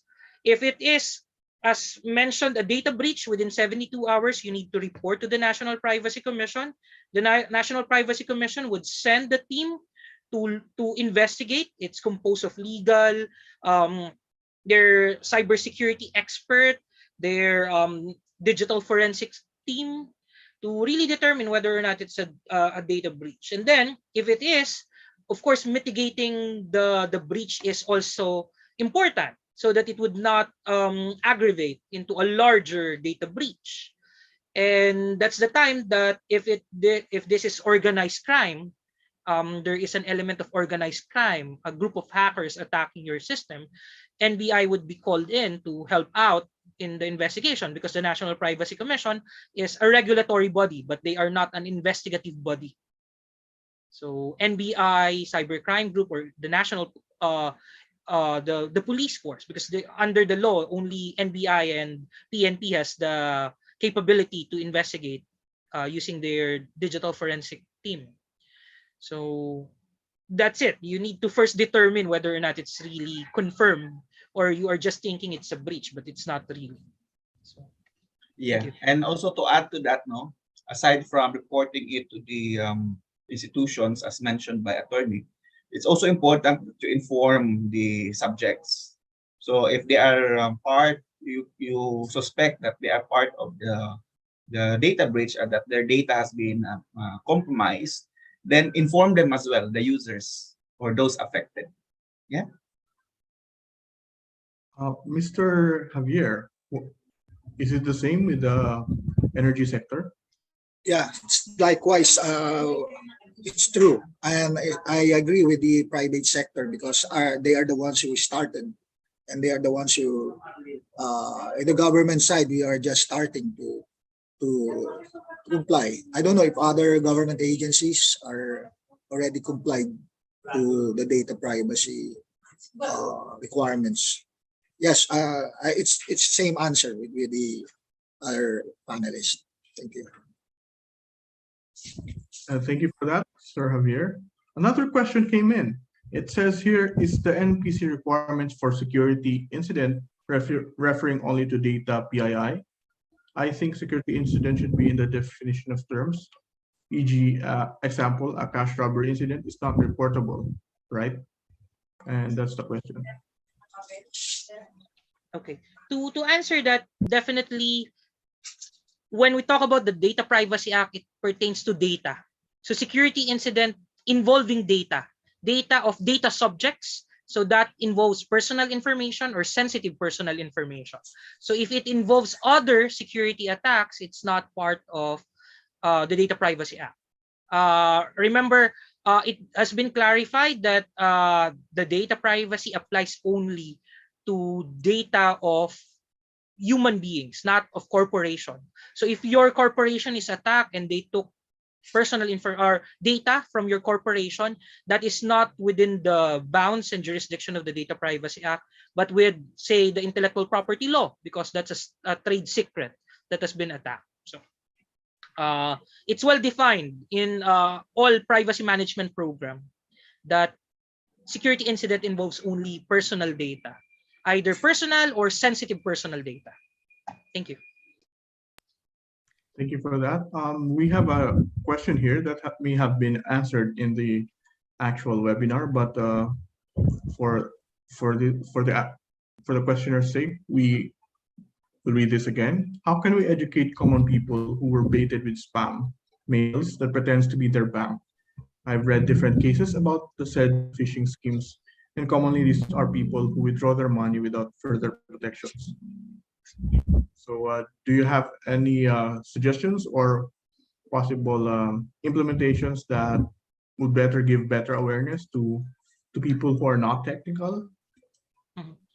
So to answer that, basically, just recently, the BSP, Bangko Sentral ng Pilipinas, has issued a memorandum requiring all banks to remove links on their emails. So if you receive, I'm not sure of the current status of implementation, but if you receive an email saying from a bank that contains a link, that's not anymore from your bank, because the BSP, the regulator of the banks, has already issued the memo to remove all links so that you won't be any more confused with clicking a link coming from certain banks. But again, it really boils down on empowering people and creating a culture of security. In the Philippines, my observation being a sociologist is that we are very trusting people. We trust a lot. Unlike our Western counterparts, they already have this concept of zero trust environment. They don't anymore trust people, and they don't trust people who call them and say that they are from their banks and provide their credit card number and their CVV in the back of the car. That's something that we need to think about, and that's something that needs to be part and embedded in our culture, especially now that digital transformation is upon us. All of our transactions are digitally done. You buy from Shopee, Lazada, you use your GCash, you use your PayMaya, you do online banking. If you are very trusting, definitely you will become a victim of this fraud attack. So we need to create a culture of, I'm not saying that we need to become heartless in a sense, but we need to adopt an idea that we need to have a zero trust, especially on our economic activities. That's all. Thank you. Yes, and also to add that, if I may add, Sir Jaco, Sure, there's go also a ahead. segment in our population who is more vulnerable to this type of attacks. For example, the elderly ones. So educating is one thing, but of course, the one mentioned by Attorney Manuel is also important, wherein the organizations are proactive in terms of implementing various security measures. And as well as in my experience, they have these two-step authentication methods. So I think that's also we can use if we are given that opportunity. Let's use that. And one of the things that I'm also thinking about is to disable the manner or the ways wherein these perpetrators can steal our data. So for example, there's a lot of text messages now, spam text messages, and this spam text message is very difficult to trace who sends these spam messages. So I think also from the legislative point of view, they should really push for that law wherein you have to register your mobile number, so it should be associated, so that it becomes easier for us to trace who are these perpetrators. Same with our social media accounts. Thank you. Thank you for that. For the past 2 months, I've also been wondering about that. Maybe that's because the implementation of the banks regarding links. Because when I want to sign up for a promo in a bank, like a credit card promo, there are no links, but there are only images of links in the emails nowadays. And you have to call the hotline to actually register for that promo. And I think that's the one of the implementation they did. It's quite not easier, but indeed it is safer for the end users as well. So for the last 3 questions, we have back to for hiring DPOs. What is the minimum best requirement for the job? Is it an IT education, lawyer, computer engineer? What units or certifications should the person have? Everyone in the panel could answer this. How about you, Mr. Cervantes? What are your thoughts regarding minimum requirements for being a DPO? I think you're muted, sir. Okay, thank you for that. Ideally, it should be somebody well versed with the law itself. So a top would possibly, if there is a person in the organization who is a lawyer, that's the best candidate for that. But not necessarily, because the DPO can in fact be heading a whole body of several individuals, and that they take a collective role of ensuring compliance to the Data Privacy Act. So they all contribute towards that. If you can have a single person who have all the qualifications, then it is possible that one can be created as a body and headed by whoever has the best qualification among them. And more on the aspect of ensuring the compliance to the law, the Data Privacy Act is quite clear in the sense that it focuses on the protection of the data subject, and that in any organization, what is important is somebody who has sufficient clout to effect changes in policies and practices. So it has to be at least in the vice president level for a university, or an undersecretary for an agency, or in other words, in the top management. Otherwise, it would have no use, because you cannot compel the units of the organization to change their practices in compliance with the law if it is not sufficient in the level of the authority of the DPO. And that is indeed true, that in the government, the DPO should be as high as possible in the chain of command or authority. Unlike sa private sector na kahit wala siya sa structure, they could, based on his or her mandate, he could do his job well. There are a series of questions here that are related, and one would be about disclosure of valid ID numbers. Is there a way to ensure that critical data will be disclosed safely during online job hunting platforms? Does job hunting platforms actually require IDs these days? I haven't checked lately. Anyone in the panel can answer. Maybe I can first address that, because I actually worked with before with a recruitment company. So it's a big, huge recruitment company in Europe. It runs that some companies. So basically, they are also compelled to follow the law. These organizations. So you can read their terms. So make sure that what they do with your data. But the thing is, you are empowered as someone who is as the owner of the data. So you are still the owner of the data. And if you feel that it's not safe, then you can just do not provide it. And if you provide it, and if you feel that you want to withdraw, you can always tell them to delete the data in their office. So they are also compelled to do that. You have rights. So it's part actually of the Data Privacy Act as well. What are your rights as the provider of the data? But just be careful, when providing data. Make sure that this company is legitimate, and you are well aware of why are they collecting your data, how long they're keeping your data, how they are storing your data, and what are the possible uses they are going to use using your data. Thank you. Anyone would like to add on this? If I may, very shortly, basically, if you're providing data online, always check whether or not there is a consent form. So it's mandatory, data privacy consent, and if there is a privacy notice. The privacy notice would explain to you how your data are being processed, who saves it, what's the retention period, and so on and so forth. Basically, that's a requirement to be able to comply with the principle of transparency under the Data Privacy Act. And as explained by Professor Vladimir, you have the right for information. That's the basic right of a data subject. Thank you.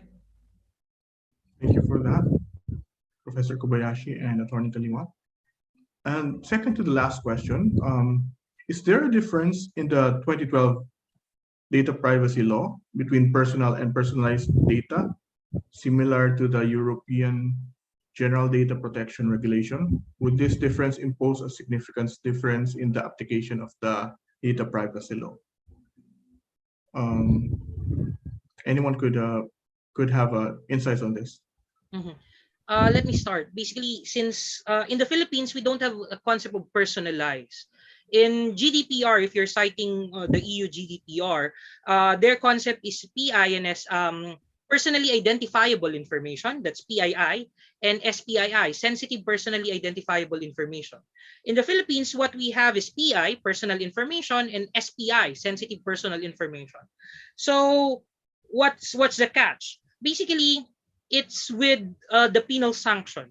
If the personal information that has been compromised is sensitive in nature, the penalty would be the maximum penalty.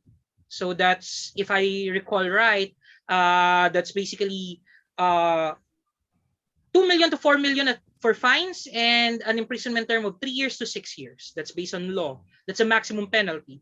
But if it's only PI, the personal information that has been compromised, you'll serve the minimum under the law, which is 1 year to 3 years and a fine of 500,000 to 2 million. So that's the only difference.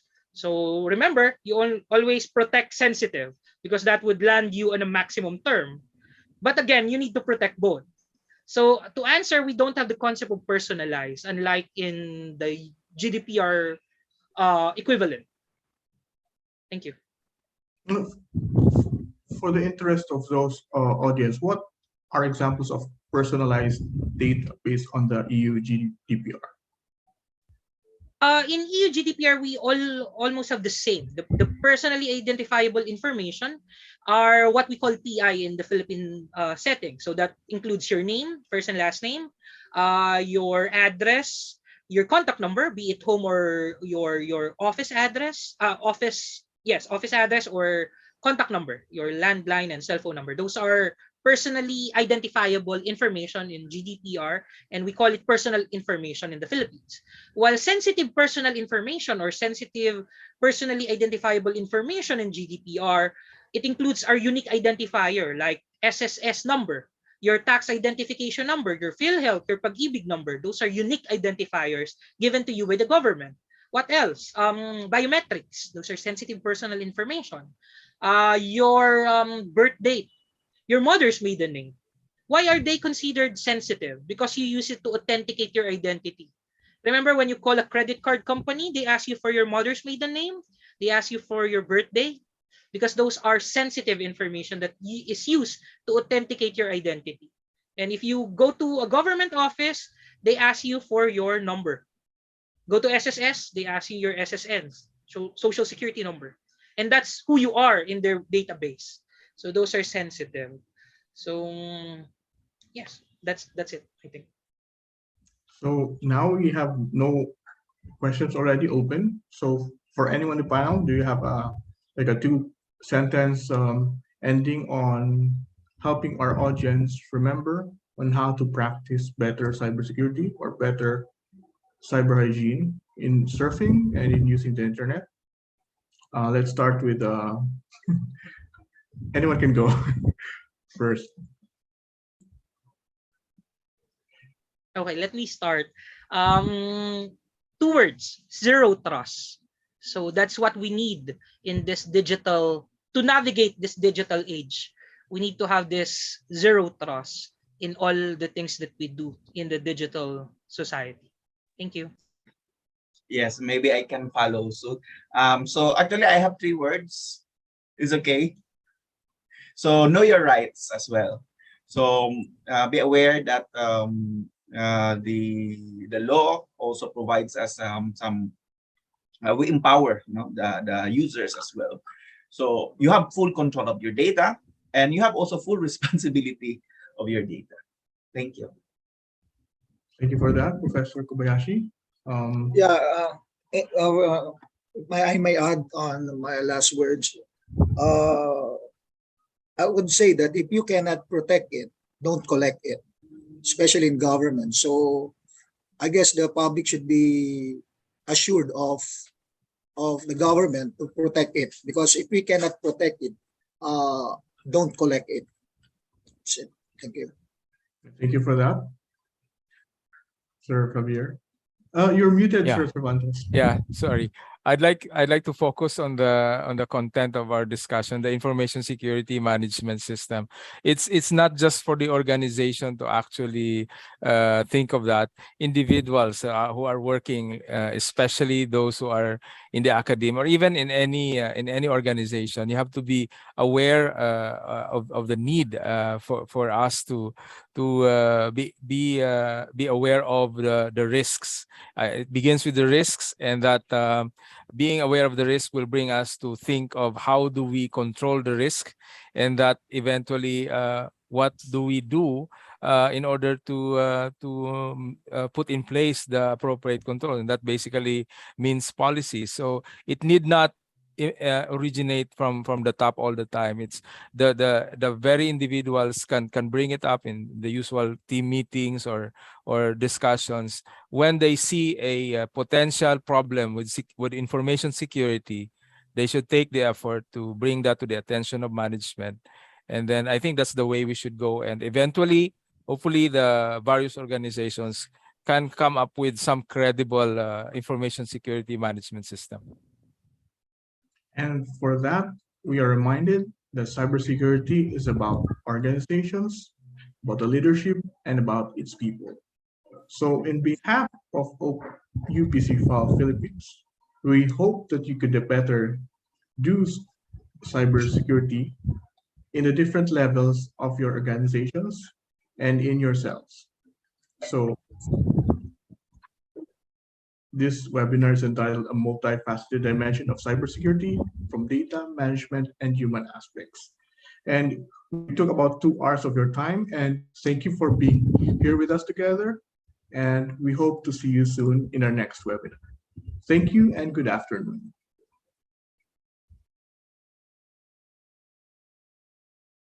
If you have questions regarding the webinar and it's not covered today, or rather you have not asked it today, feel free to email UP-CIFAL in your inbox. Thank you and good afternoon once more. Thank you, sir, and goodbye. Goodbye, everyone.